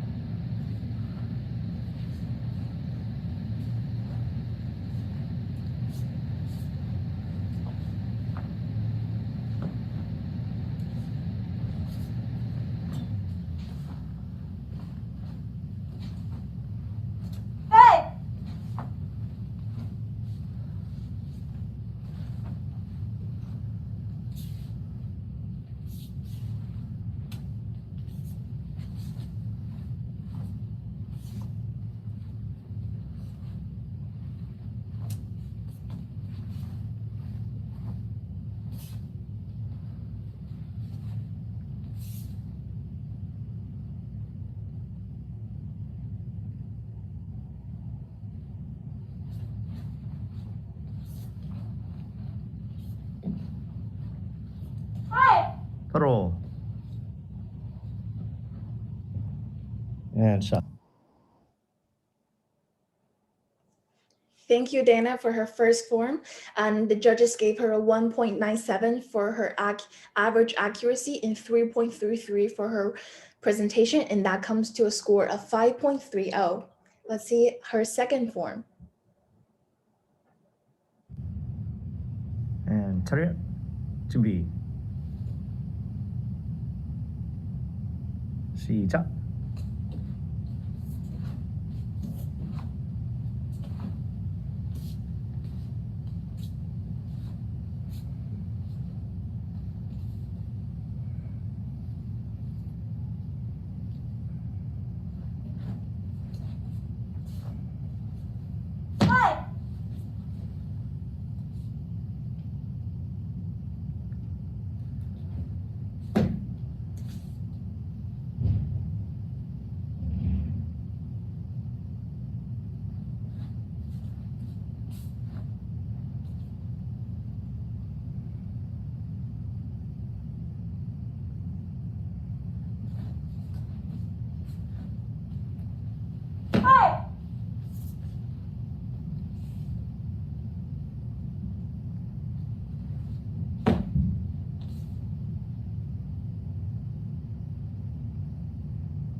프로. 자, 차렷, 그냥.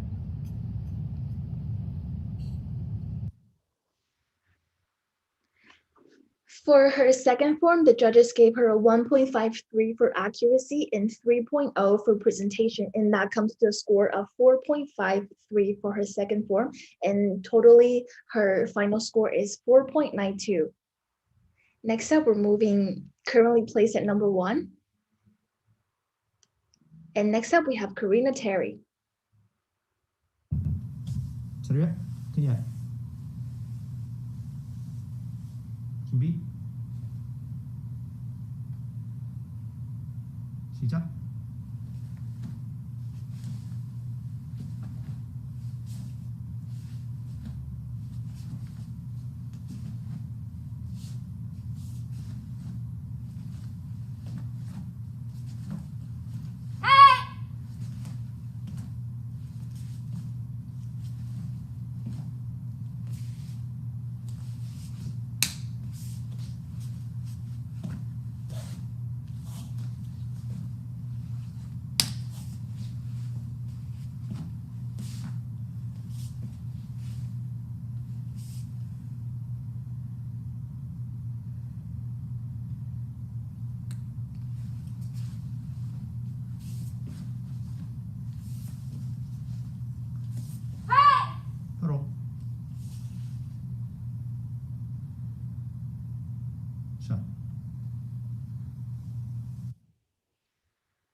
Karina scored a 2.37 for her accuracy and 3.63 for her presentation, and that comes to a 6.0 for her first form. Let's see the second one.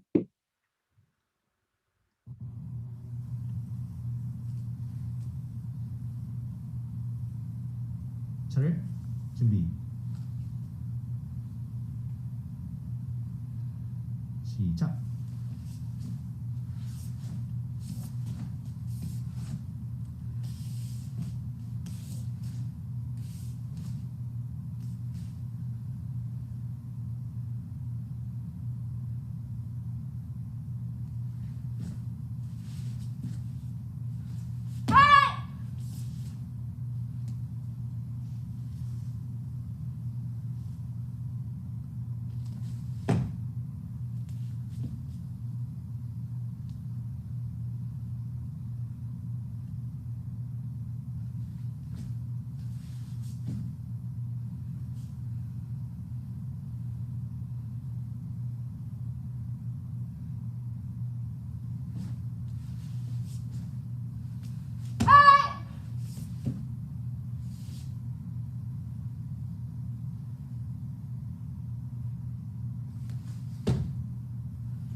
프로 샷 차례 그냥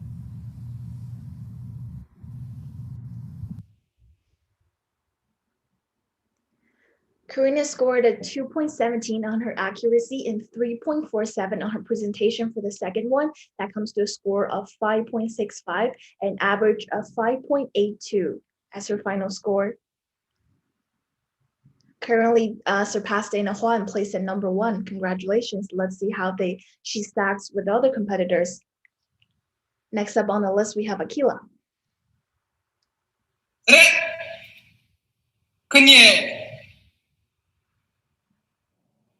준비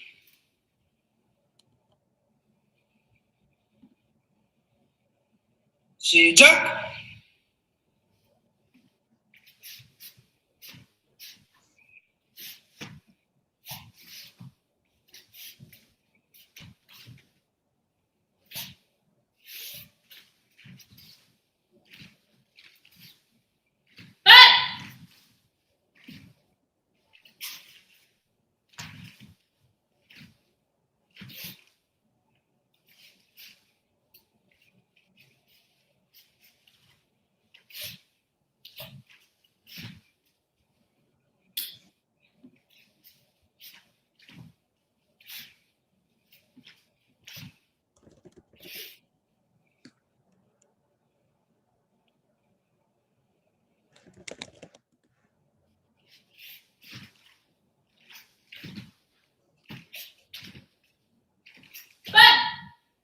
바로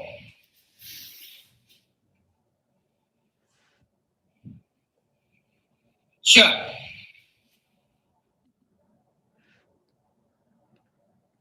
Akila got a 2.5 on her accuracy and 3.73 on her presentation. That comes to a score of 6.23. Let's see her second form. 차례 준비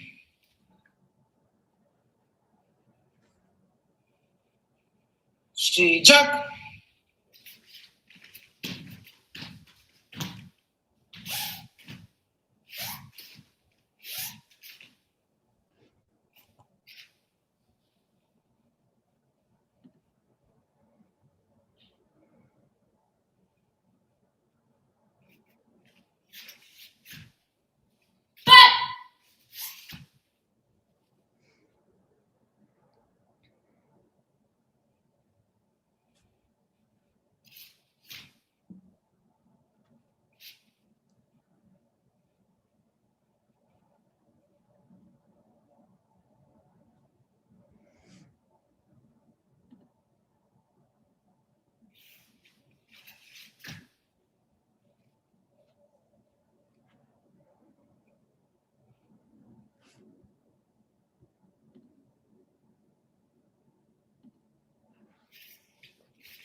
프로.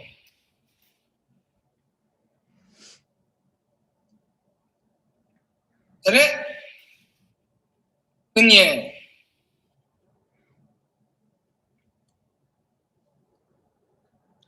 The judges gave Akila a 2.2 for her accuracy and 3.53 for her presentation, and that comes to a score of 5.43. Notice the deduction we see on the bottom right corner. That's because she exceeded the performance time for 90 seconds, and her total score is 5.83. Currently placed at number 1, congratulations. Next up, we have Jacqueline Vekas.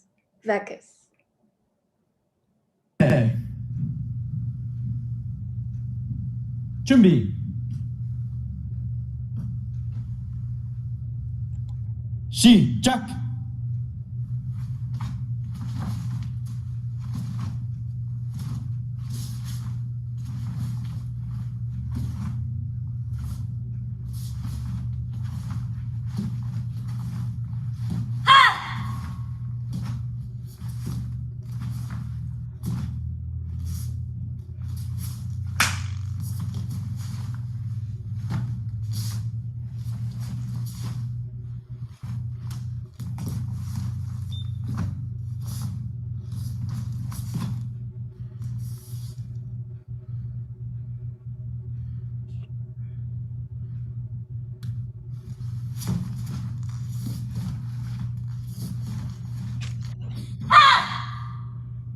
바로.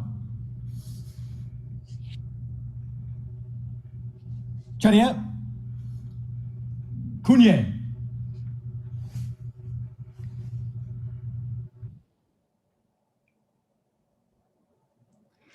The judges gave Jacqueline 3.17 for her accuracy and 4.23 for her presentation, and that comes to 740 for her first one. I think this is the highest score we've seen so far. Let's see her second video. 예. 준비.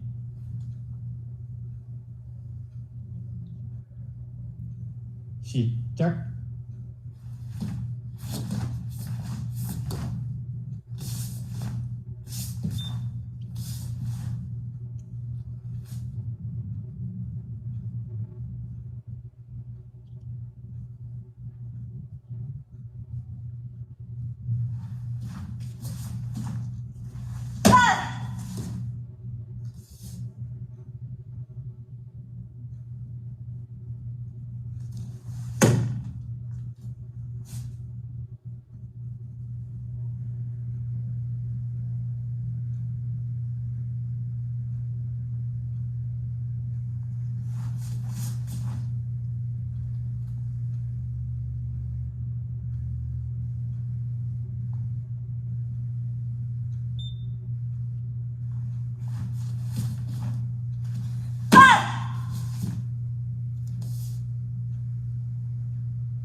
바로.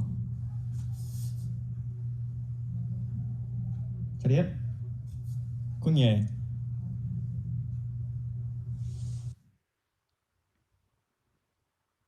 Jacqueline got a 2.93 for her accuracy and 4.420 for her presentation, and that comes to 713. Her final score is 727. Currently placed at number 1 above all of our previous competitors. Congratulations, Jacqueline, and let's move on to our next competitor. Next up, we have Maple. 군예. 준비. 시작.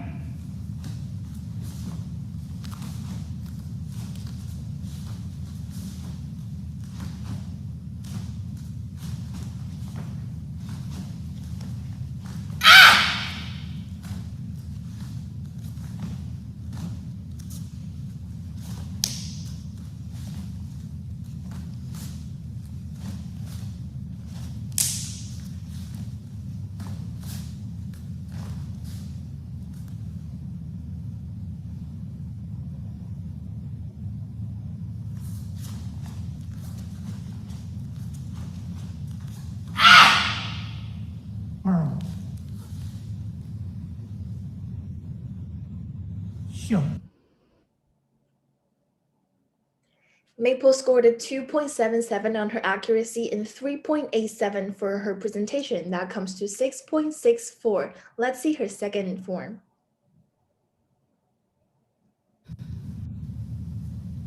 hit, 준비, 시작.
시작.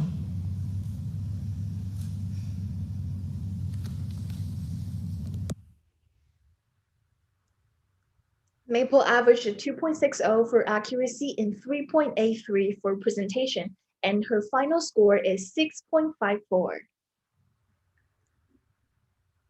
Currently placed at number 2 below Jacqueline and above Akila. Great standing. Let's move on to our next competitor.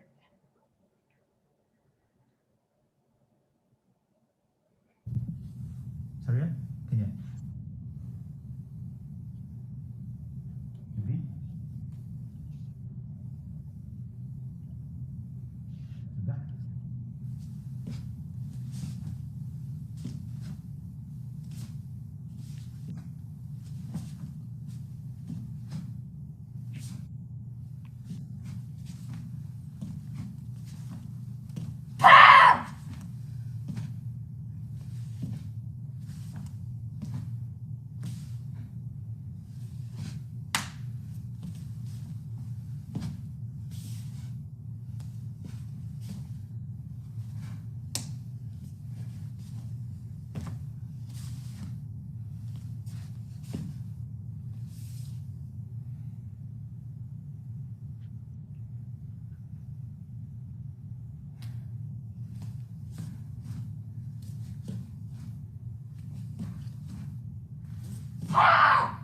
바로.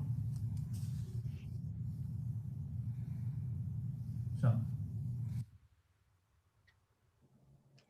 Yangso scored a 3.0 for accuracy and 3.97 for presentation. That comes to a 6.97. Let's see her second form.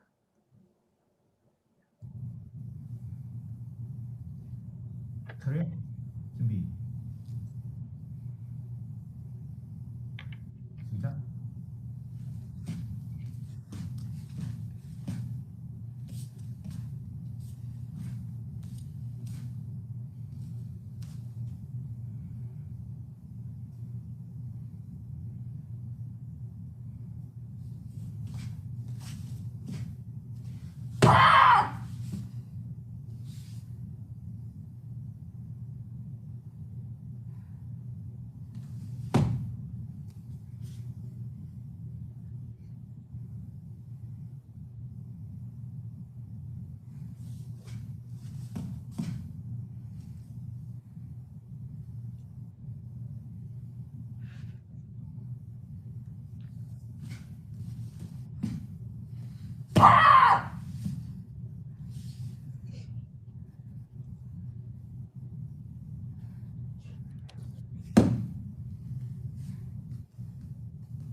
바로.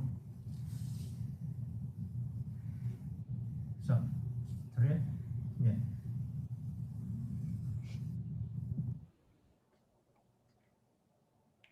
Yangso got us 2.63 for her accuracy, 3.83 for presentation. That comes to 6.46 for her second form, and her total final score is 6.72.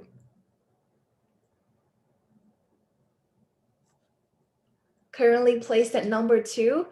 Good job. The competition is getting really intense here, and we have one more competitor left in this division.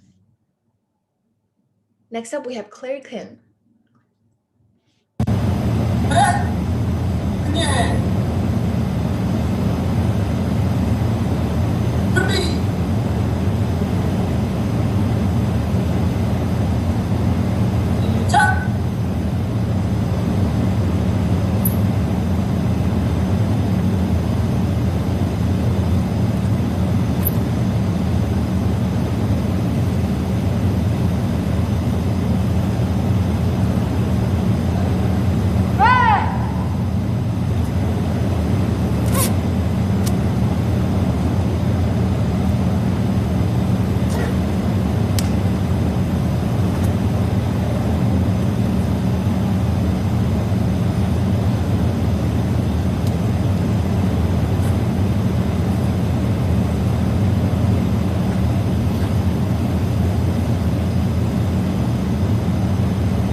Thank you, Claire. She got a 2.37 on her accuracy and 3.73 for her presentation, and that comes to 6.10 for her first video. Let's see the second.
She did slightly better on her second one. The judges gave her 2.47 for her accuracy and 3.70 for presentation, and her final score comes to 6.14. And that's all of the competitors we have for this division. We have Jacqueline placed at number 1 with a final score of 7.27. Yongse for in the second place with a final score of 6.72, and Maple in the third place with 6.54. Congratulations to the top 3, and let's jump right into this next division. Next up, we have individual poomsae, male 18 plus, white and yellow belt. We have the same judges as before. Thank you for their hard work. In this division, we have 5 competitors. They're all from MIT. Wow. We have Tejas, Jawad, Mihail, Hanje, and Jonathan. Let's see how they do. First up, we have Tejas doing Taeguk 1. Julia. Ilnai.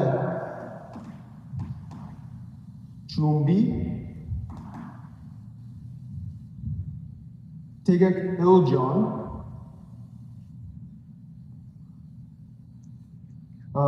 Sija.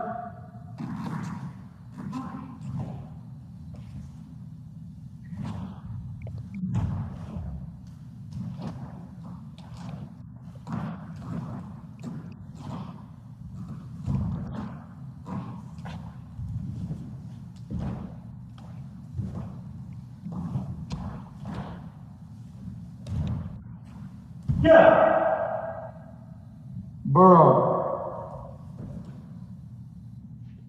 Shot.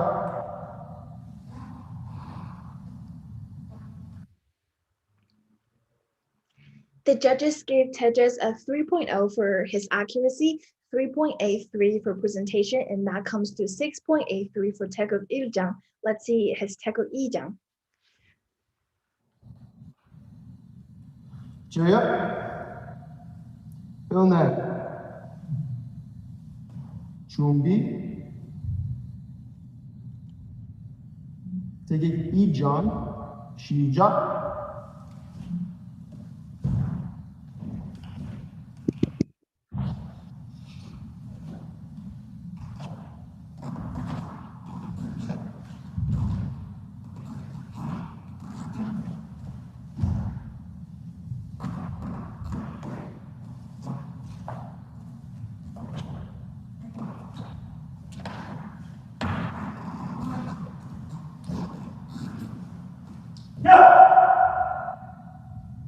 Burrow.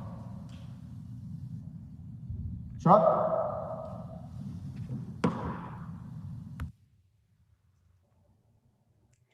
Tejas got 3.03 for accuracy and 3.80 for his presentation, and the total score for the second form is exactly the same as the first one, and his final score is 6.83.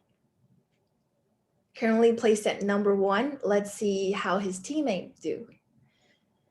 Next up, we have Jawad. 차렷. 경례. 준비. 시작.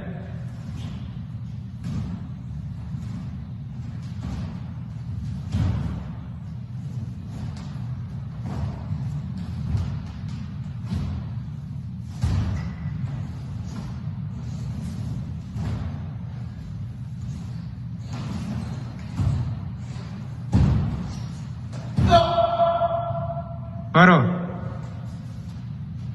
시작. For Taeguk Iljang, Jawad scored a 2.90 for accuracy and 3.67 for presentation. That comes to 6.57 for the first form. Let's see his Taeguk Iljang.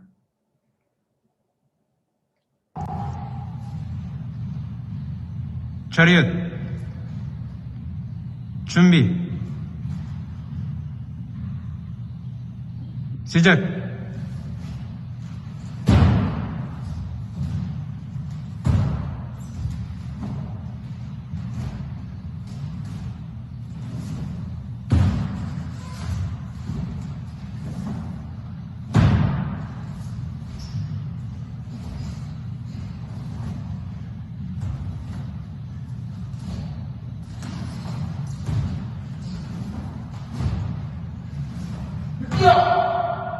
바로 시작.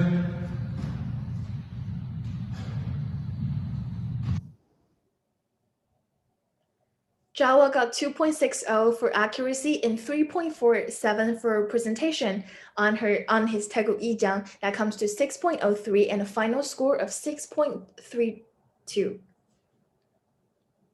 Currently placed at number 2. Let's see the next competitor. Next up, we have Mihir.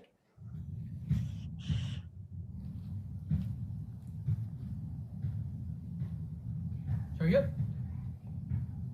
In it.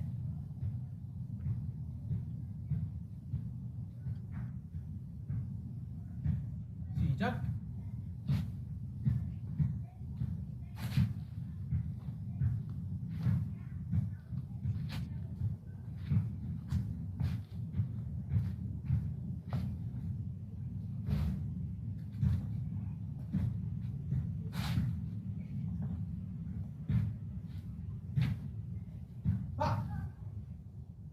바로 슛.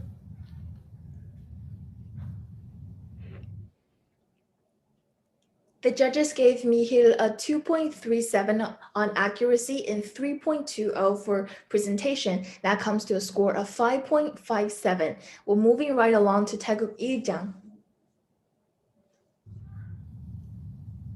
자기야.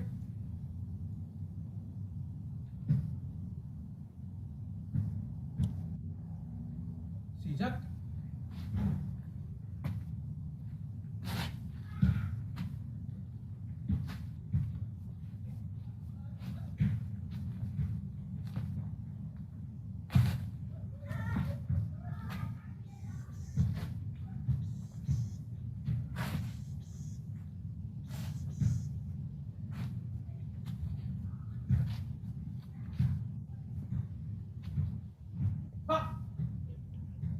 바로 슛.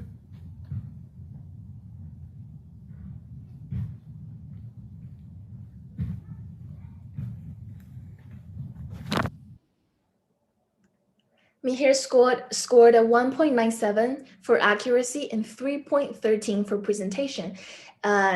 His total score for Taeguk Iljang is 510, and that comes to a final score of 5.34. Currently placed at number 3, Teja is still dominating the top of the chart. Let's move on to our next competitor. Next up, we have Hanje. 김예 준비 태극 1장 시작.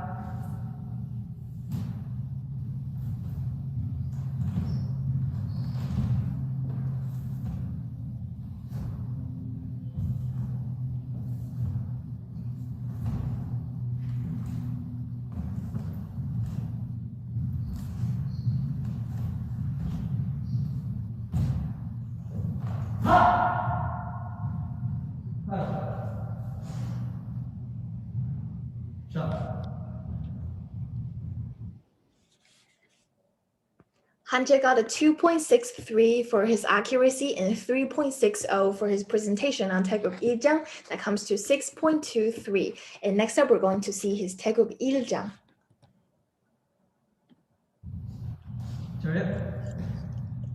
김예 준비 태극 2장 시작.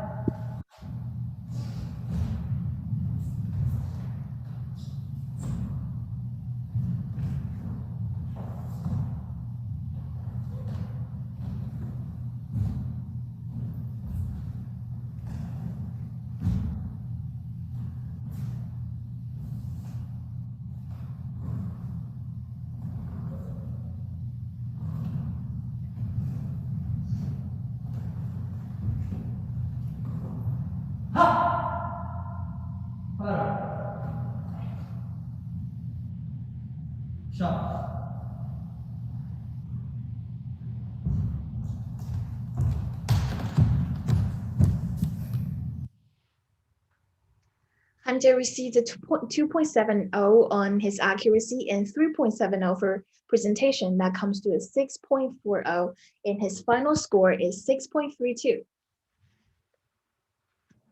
Currently placed at number 2. Steep competition among all the MIT boys. We have one more competitor left in this division. We have Jonathan doing Taeguk Iljang. 예. 준비. 시작.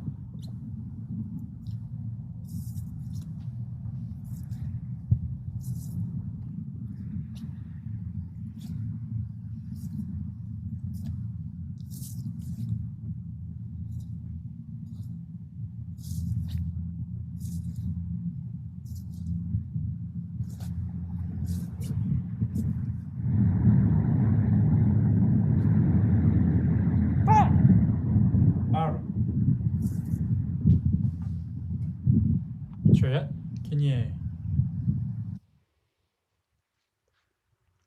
Unfortunately, Jonathan did the wrong form for his first form, and so the judges had to zero out his accuracy score for this one, and he got a default presentation of 1.5. Let's see if he does a little better on his second form. Juliet, Kinye. 준비. 시작.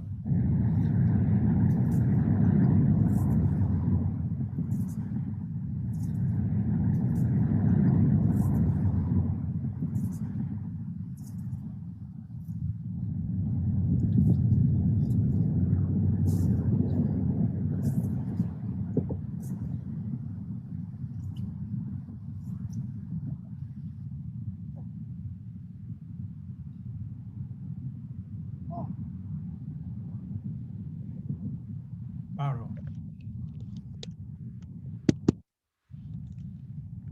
주야, 긴이.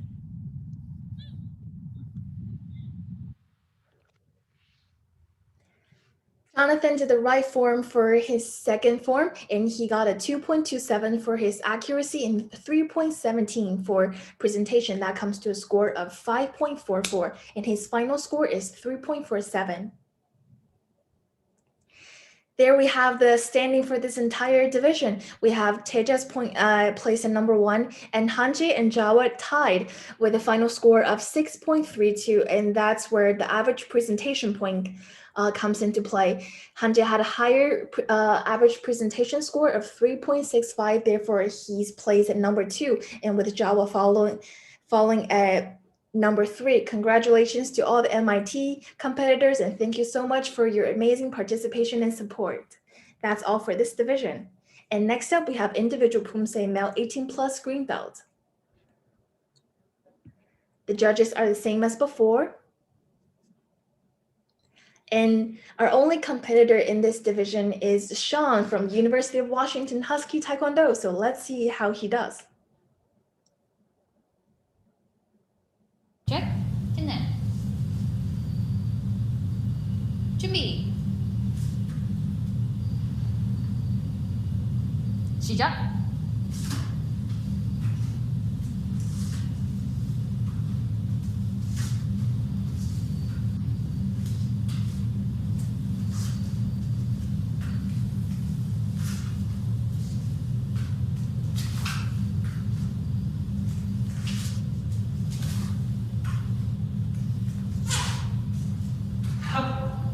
바로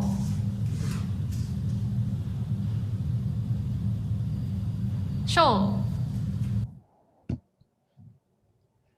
Sean scored a 2.63 on accuracy and 3.57 for his presentation. That comes to 6.20. Let's see his Taeguk 3.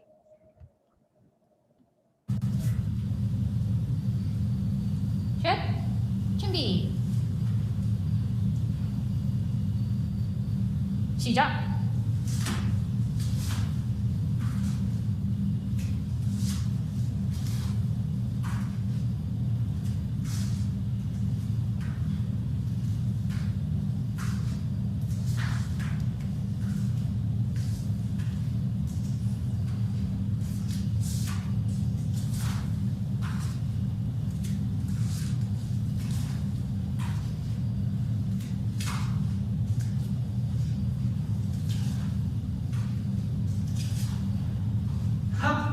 바로 셋. 넷. 쇼. On Taeguk Samjang, the judges gave Sean a 2.33 on accuracy and 3.53 on presentation. That comes to a score of 5.86. He averaged a 6.03 for his final score.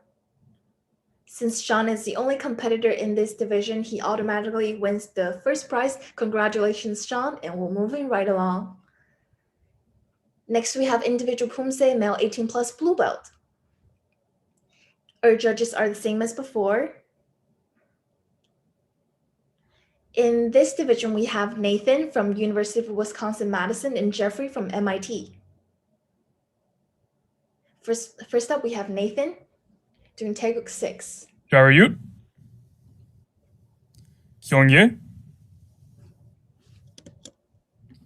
준비.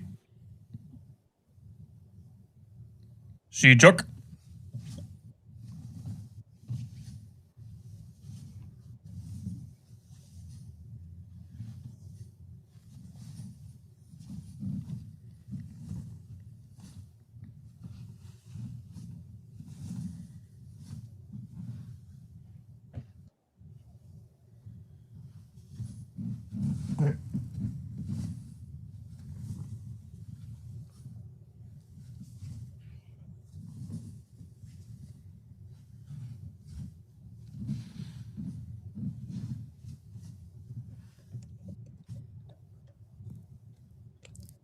바로. 슛. On Taeguk Yukjang, Nathan scored a 1.63 on accuracy and 3.10 for presentation. That comes to a score of 4.43. Next up, he's doing Taeguk Sajang. 자유. 준비.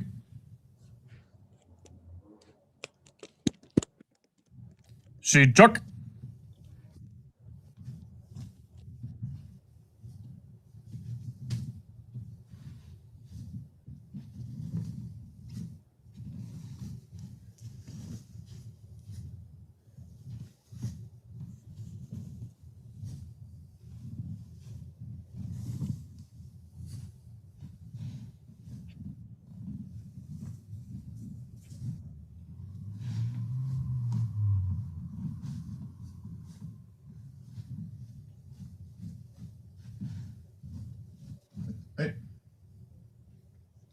바로. 슛.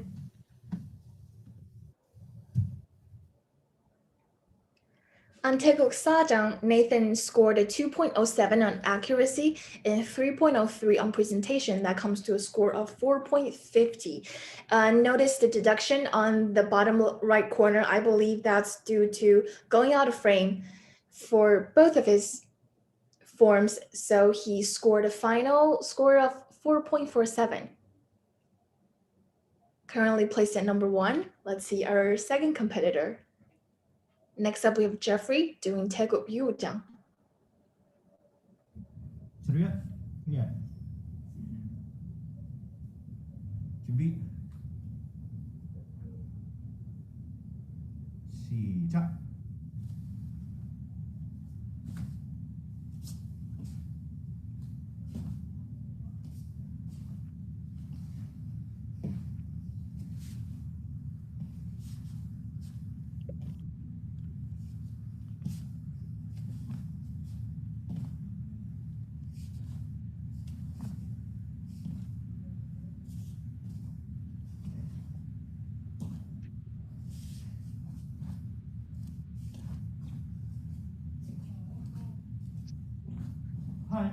로. 자.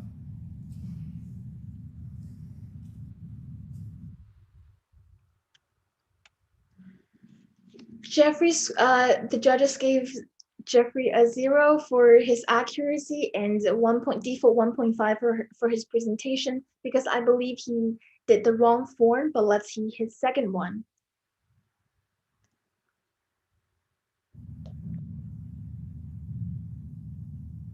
자유야. 준비. 시작.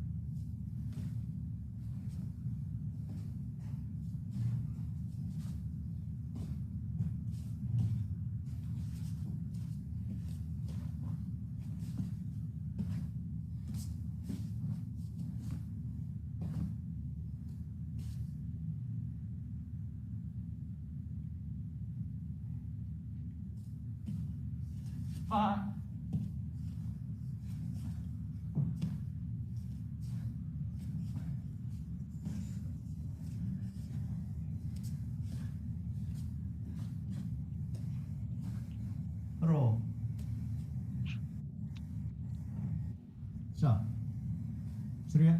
Yeah.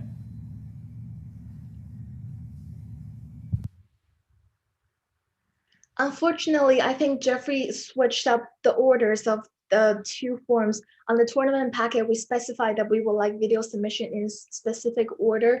Therefore, out of the fairness for other competitors, the judges had to zero out his accuracy score and give him a 1.5 on presentation, and that comes to a final score of 1.50. That's our two competitors in this division. We have Nathan placed at number 1 with a score of 4.47 and Jeffrey in the second place with a score of 1.50. Congratulations to both competitors. And next up, we have individual poomsae for male 18 plus red belt. The referees are the same as before. Thank you. And we have, I'm really sorry if I'm pronouncing your name wrong, but Hanga from MIT and Mokhtar from MIT. Let's see how they do. Chariot. Kanye. 준비. 시작. 하이.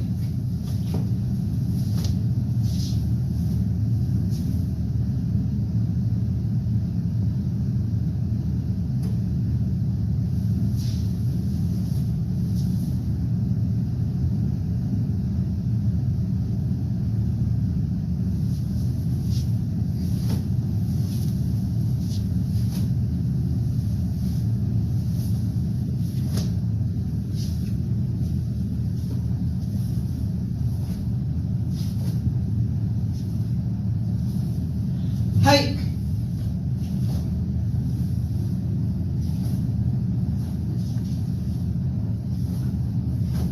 바로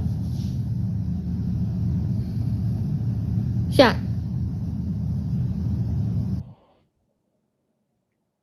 On Taeguk Pajang, Shapanga scored a 2.70 on accuracy and 3.67 for presentation. That comes to 6.37. Next up, he's doing Taeguk Sajang. Chariot.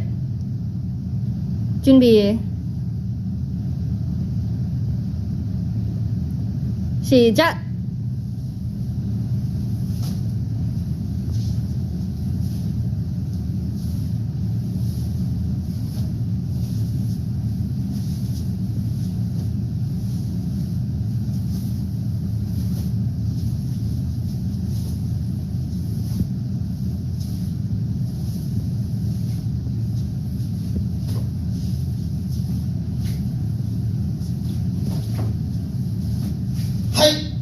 바로 저요 그녀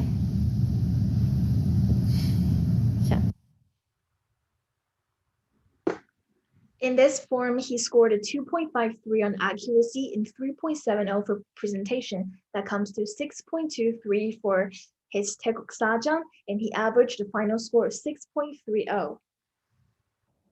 Currently placed at number 1. Let's see our second competitor. Next up, we have Mokhtar doing Taeguk Pajang. Yeah. 준비.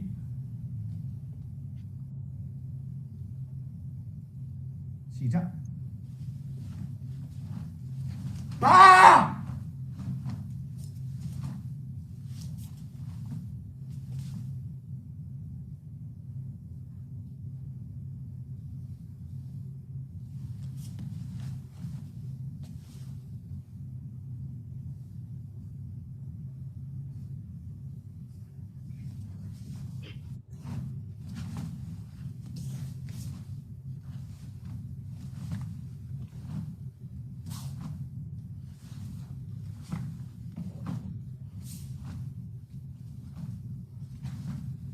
아!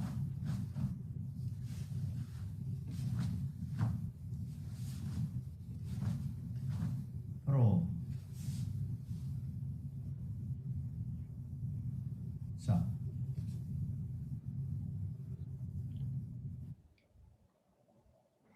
The judges gave Mokhtar a 2.83 on accuracy, 3.90 for presentation. That comes to a score of 6.73 for Taeguk Pajang. Next up, he's doing Taeguk Sajang.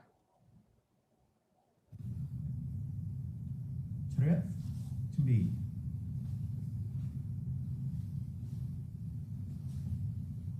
시작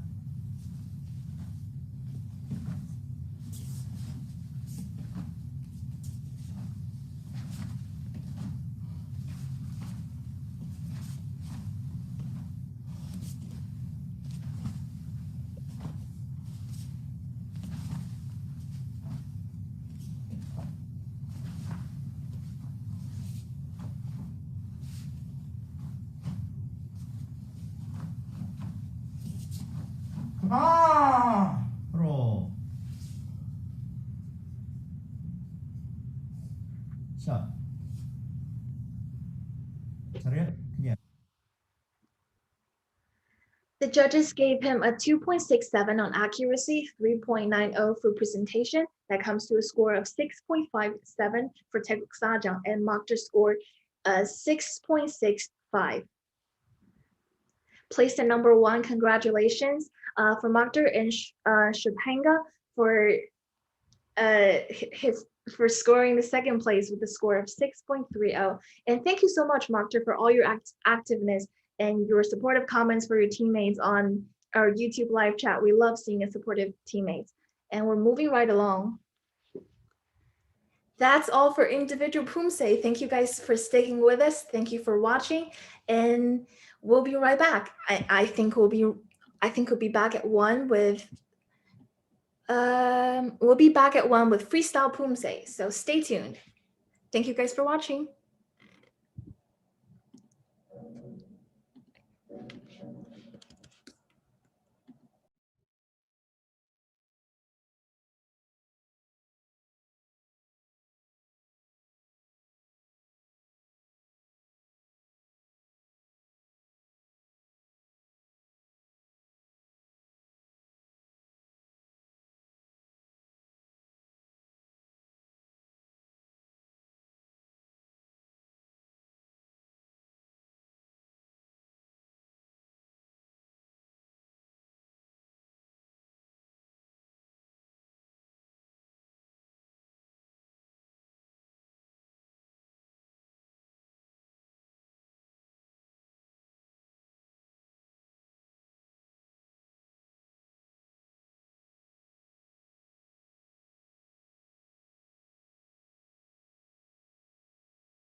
All right, so while we're on a break and we give a chance for our Zoom manager to take a break as well and grab some lunch, I'd like to spend a few minutes to talk about some upcoming collegiate events that our audience might be interested in.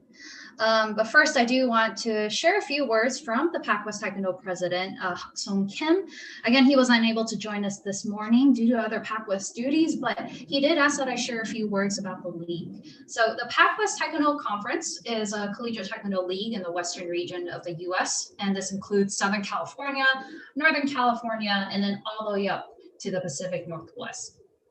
Its purpose is to share information and engage members in discussion about Taekwondo, to support athlete development and skills through regular training and friendly matches, and to develop Taekwondo as a whole in the western region of the United States. So PacWest, which has had a brief break in activities due to the pandemic, is now stretching out again. We're trying to get active and gain momentum. So today, this tournament is the first among many activities PacWest intends to hold and support. So President Kim and PacWest asked for your help, your encouragement, and constructive feedback on today's events. He also wishes the athletes and viewers that they have a positive experience with today's games. So thank you everyone for supporting this PacWest event. And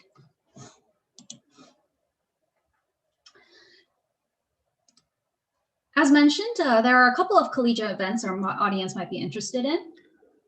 The Collegiate Taekwondo Association, or NCTA, which Husky Taekwondo and actually other PacWest schools are members of, is hosting a live online Spring National Collegiate poomsae tournament on Saturday, April 17th. So the tournament will have divisions for both collegiate color belts and black belts, and will also be open to athletes who are 10 years old to 17-year-old black belts. Registration, I believe, will be posted over the coming weeks at ncta/usa.com. But in the meantime, poomsae athletes, you'll want to mark your calendars for this event on Saturday, April 17th.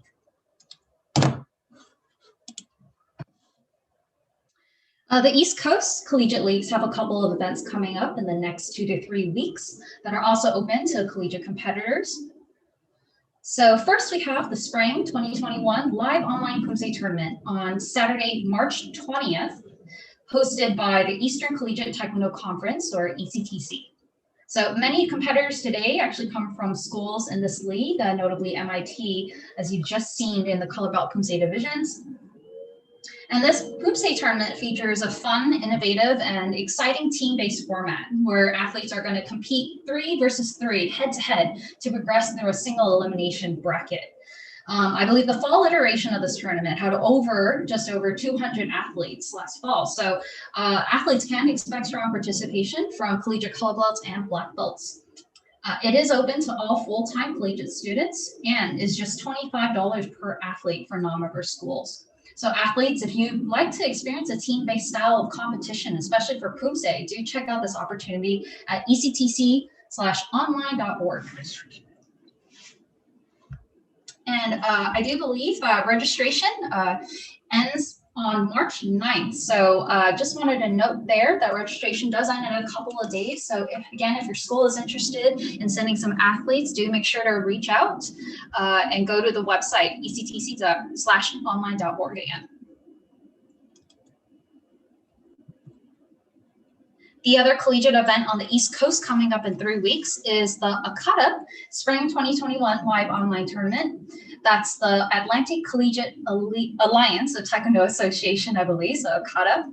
This is another event that features both poomsae and sparring like kicking challenges. So similar to our Husky Games today, but the caveat is this is going to be a live tournament. So if you've had fun with our Husky Games, do check out this ACATA event. And try out some of their kicking challenges as well. This tournament is open to high school and collegiate black belts, as well as collegiate color belts, and is also open to alumni black belts of the program. So it's a low $20 for both events if you register by March 22nd, so that's in a couple of weeks, and it's $25 if you register after. So if you're a collegiate Taekwondo athlete, I hope you will check out these other events that I've mentioned. So we have NCTA, Live Online Poomsae Championships. We have ECTC, Live Online Poomsae 3DV Tournament. And then we also have ACATA's Live Poomsae and Sparring Kicking Challenge coming up in the next couple of weeks. So now we're just going to go back to a short break. And as Pat mentioned earlier, we are going to be back at 1 p.m. to start up the Freestyle poomsae division, and we'll finish off today's tournament with the 30-second Kicking Frenzy Challenge. Stay tuned.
All right, well, welcome back, everyone.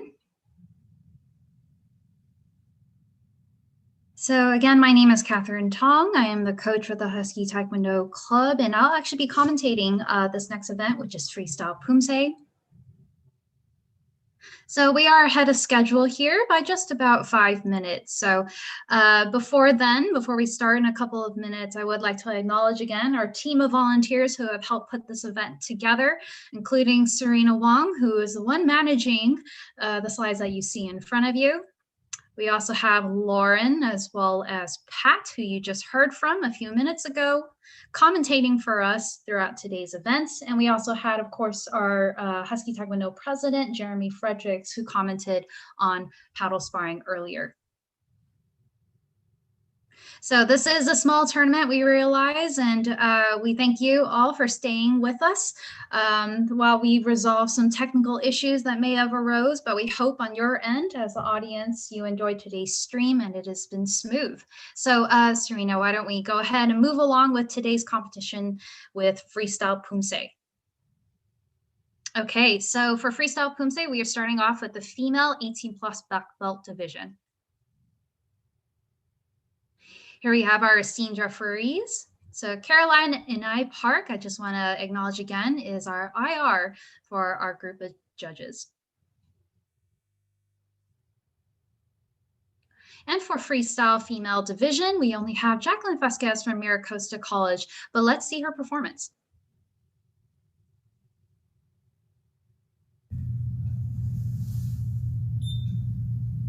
준비.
바로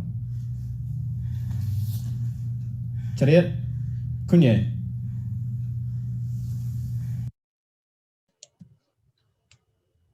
Wow, and really explosive performance by Jacqueline there. And we see that the judges awarded her an average technical score of 3.57, followed by a presentation score of 2.83. So we'll also note on the bottom right that it looked like she did receive a deduction for, I believe, going out of bounds. So every time you step out of bounds, it is a 0.3 deduction. But I do want to take a minute to just mention, for those of you new to watching Freestyle poomsae, the categories that go into technical skills include the level of difficulty of foot techniques, as well as basic movements and practicality. So you'll notice that Jacqueline performed a number of acrobatic elements, some multiple kicks and a jump, some spinning techniques. She had a sparring kick sequence, and then she also had some acrobatics. So all of those are required elements in freestyle, and it looks like she was able to hit those points. So technical skills are out of 6 points. And on the bottom, we see a presentation score out of 4 points. So the components encompassing presentation include creativeness, harmony, expression of energy, and then music and choreography. So we see a 2.83 out of 4 points and a 3.57 out of 6 points, and that gives her a total final score of 6.10. So congratulations, Jacqueline. And as the only competitor, she gets first place in this division. All right, moving right along, we have the male 18 plus black belt division for freestyle poomsae. Again, here are esteemed referees. And again, Caroline Inai Park is our international referee that I mentioned earlier. All right, so again, we only have one competitor from Miracosta College, and that's Joseph Perez. Let's see his performance. Kunye. 준비.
바로. 차렷. 경례.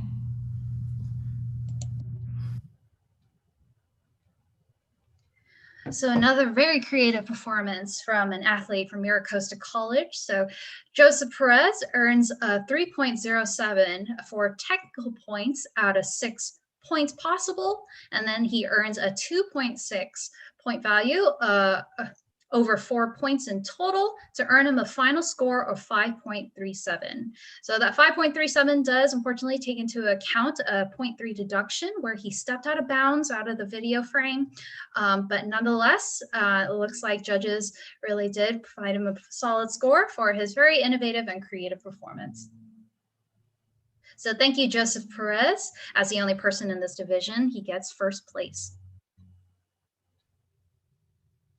So that concludes the freestyle poomsae athletes and competition, for this event. So I believe we're going to move right along into our final event of the tournament, which is, yes, the 30-second kicking frenzy. So now I'm going to hand it off to my partner here, Jeremy Fredericks, president of Husky Taekwondo Club, and he is going to commentate our final event for today's tournament.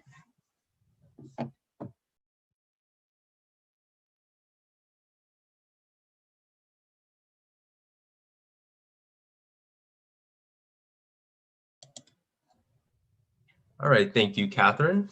Yes, so just like she said, we are going to go into our 30-second kicking frenzy. Now, this event is also, just like our paddle sparring event, a unique or I guess homegrown event as well. The rules here are also fairly easy to explain. Basically, competitors had 30 seconds to land as many kicks on the paddles as possible to accumulate points.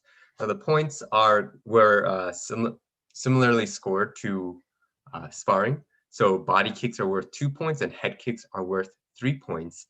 And if they added a spin to it, so it's a spinning kick to the body or spinning kick to the head and it landed, it was awarded an additional 2 points, just like in modern sparring.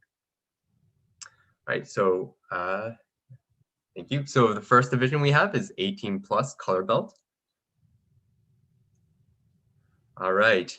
And we see here that it's a classic West Coast versus East Coast lineup. So we have Sean Canonizato from University of Washington, and Shubhanga, Jeffrey, and Lainey, who we have seen like all three or all four at this point in several of the other events. And those three competitors are from MIT. So let's see how they go, starting with Shubhanga. 시작.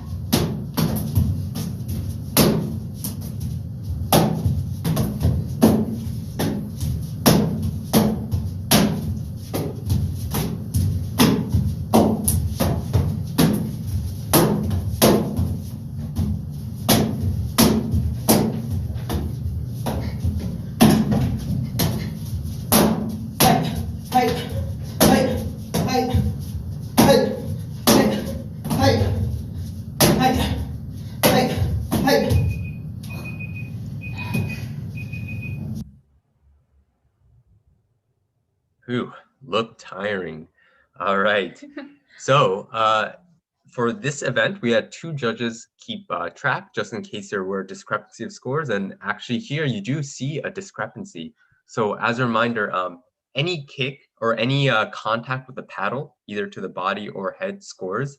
And so the discrepancy of points here, especially with the head kicks, might be due to what the judges like see in the what they consider contact. So the judges had to use a combination of visual and auditory cues to determine if the kicks actually landed on the paddles.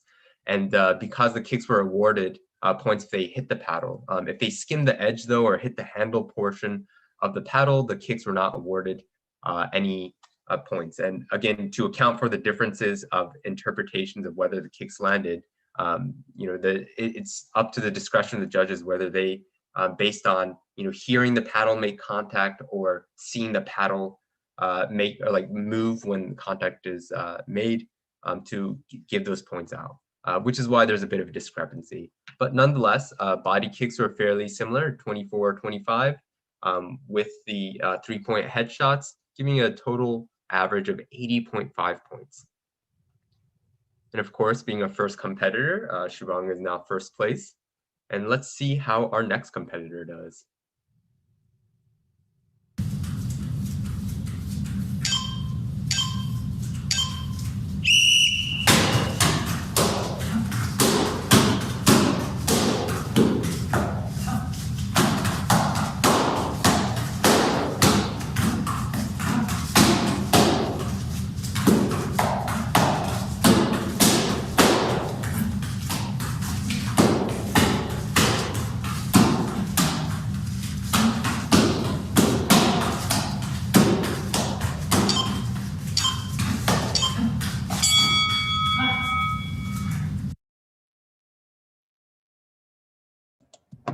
All right, wow, look at those body count totals. Seems like there were a few attempts to the head, but the judges didn't see, unfortunately, that many actual contact points. But nonetheless, I think the body kicks really look like they made up for it, giving him a whopping 95 points. Yes, which puts him in the lead. So, yeah. 차렷. Yeah. 준비. 시작.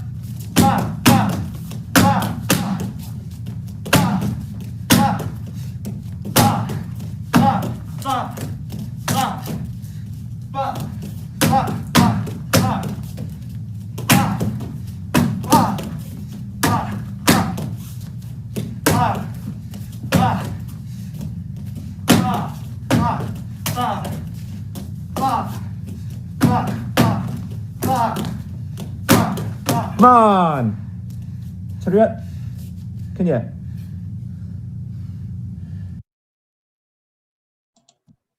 Wow, did you see that paddle setup? That must be the renowned MIT engineering spirit that we see with that setup. So Jeffrey, it looks like, he had a bit more of a varied performance. So we see that he got several spinning kick bonus points, and judging by how close the body kicks and head kicks were, like with the judges scoring, it seems like the clarity was there as well, giving him a total of 64 points. So how does that stack up with our other competitors though? Oh, and unfortunately, maybe the creativity, the adding the spinning kicks wasn't optimized as well, putting him in third place, but still very impressive performance. And finally, we're on to our last competitor, who is female, but we combined the divisions together. Fortunately, I think we'll see how she stacks up against her male competitors. 시작.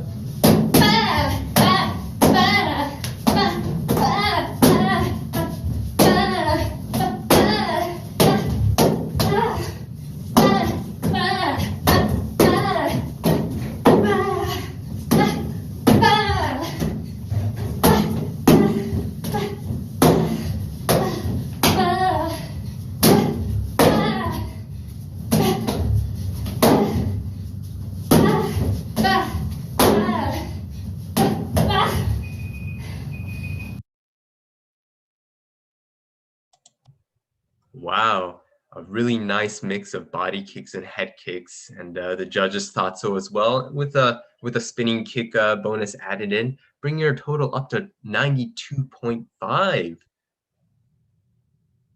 Oh, and that puts her in second place, which is very impressive overall. But our final lineup then puts Sean Canonizato from University of Washington at 95 points. Lainey at 92.5 points from MIT in second place. Shubhanga also from MIT at 80.5 points in third place. And then Jeffrey from MIT at 64 points in fourth place. And that concludes our color belt 30-second kicking frenzy. Very impressive work.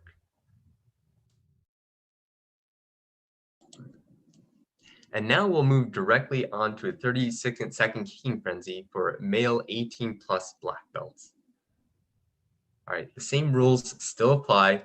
Headshots are 3 points, body shots are 2 points, spinning kicks gain an additional 2 points, and of course they have to hit the paddle for it to count at the judge's discretion.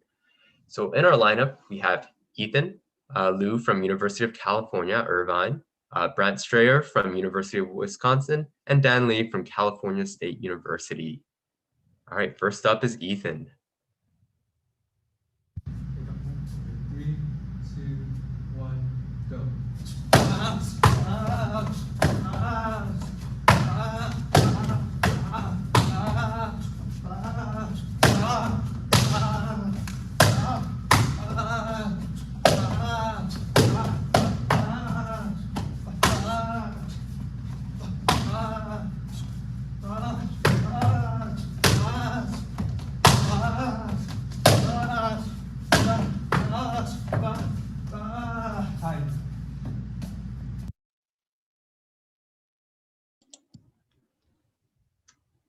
Oh, and again, I guess we see a good variety of different kicks thrown. So we see judges were consistently scoring both the body, head, and spinning kicks. So he gets a total average number of points. That's 67 points in total. Yeah.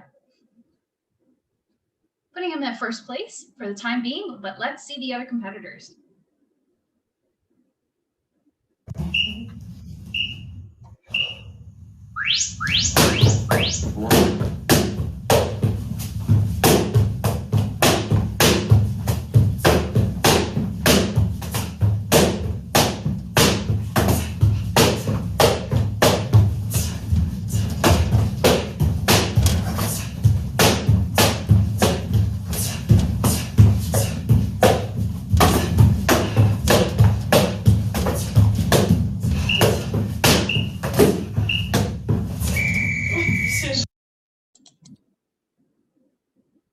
Wow, so it really looked like he came in with a strategy. So look at that, 104.5 total average points. So Jeremy, you want to talk about what I mean by strategy here? Yeah, so actually, besides the basic rule set being that kicks have to make contact with the paddles and that there are different values, there are also a few restrictions. One of them being, for example, that you can't do more than 4 of the same kicks in a row. And you can really see that Brandt is really planned out his strategy, kind of just like varying up between those 4 kicks and then going for the head and then switching legs.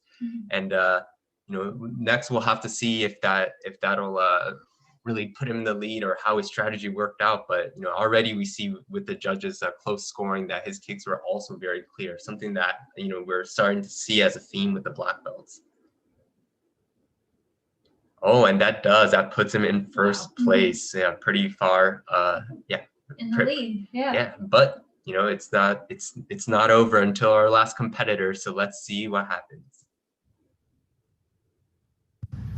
3, 2, 1, go.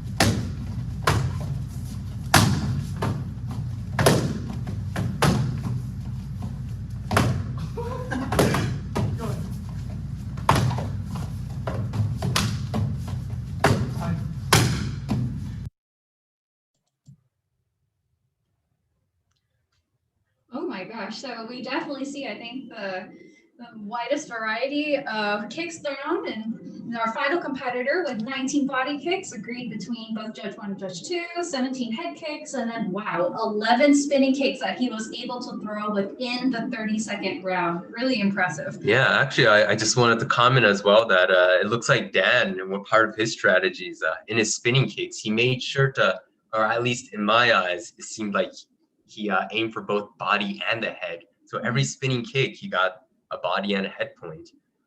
Very impressive. Yeah, bringing his total up to 111 points. So how does that stack up then? And that puts him in the lead, right above Brandt with the strategy, and then above Ethan as well. So final standings then are Dan in first place with 111 points, Brandt in 104.5 points in second place, and Ethan in third place with 67 points. Thank you, black belts, for showing us what you've got.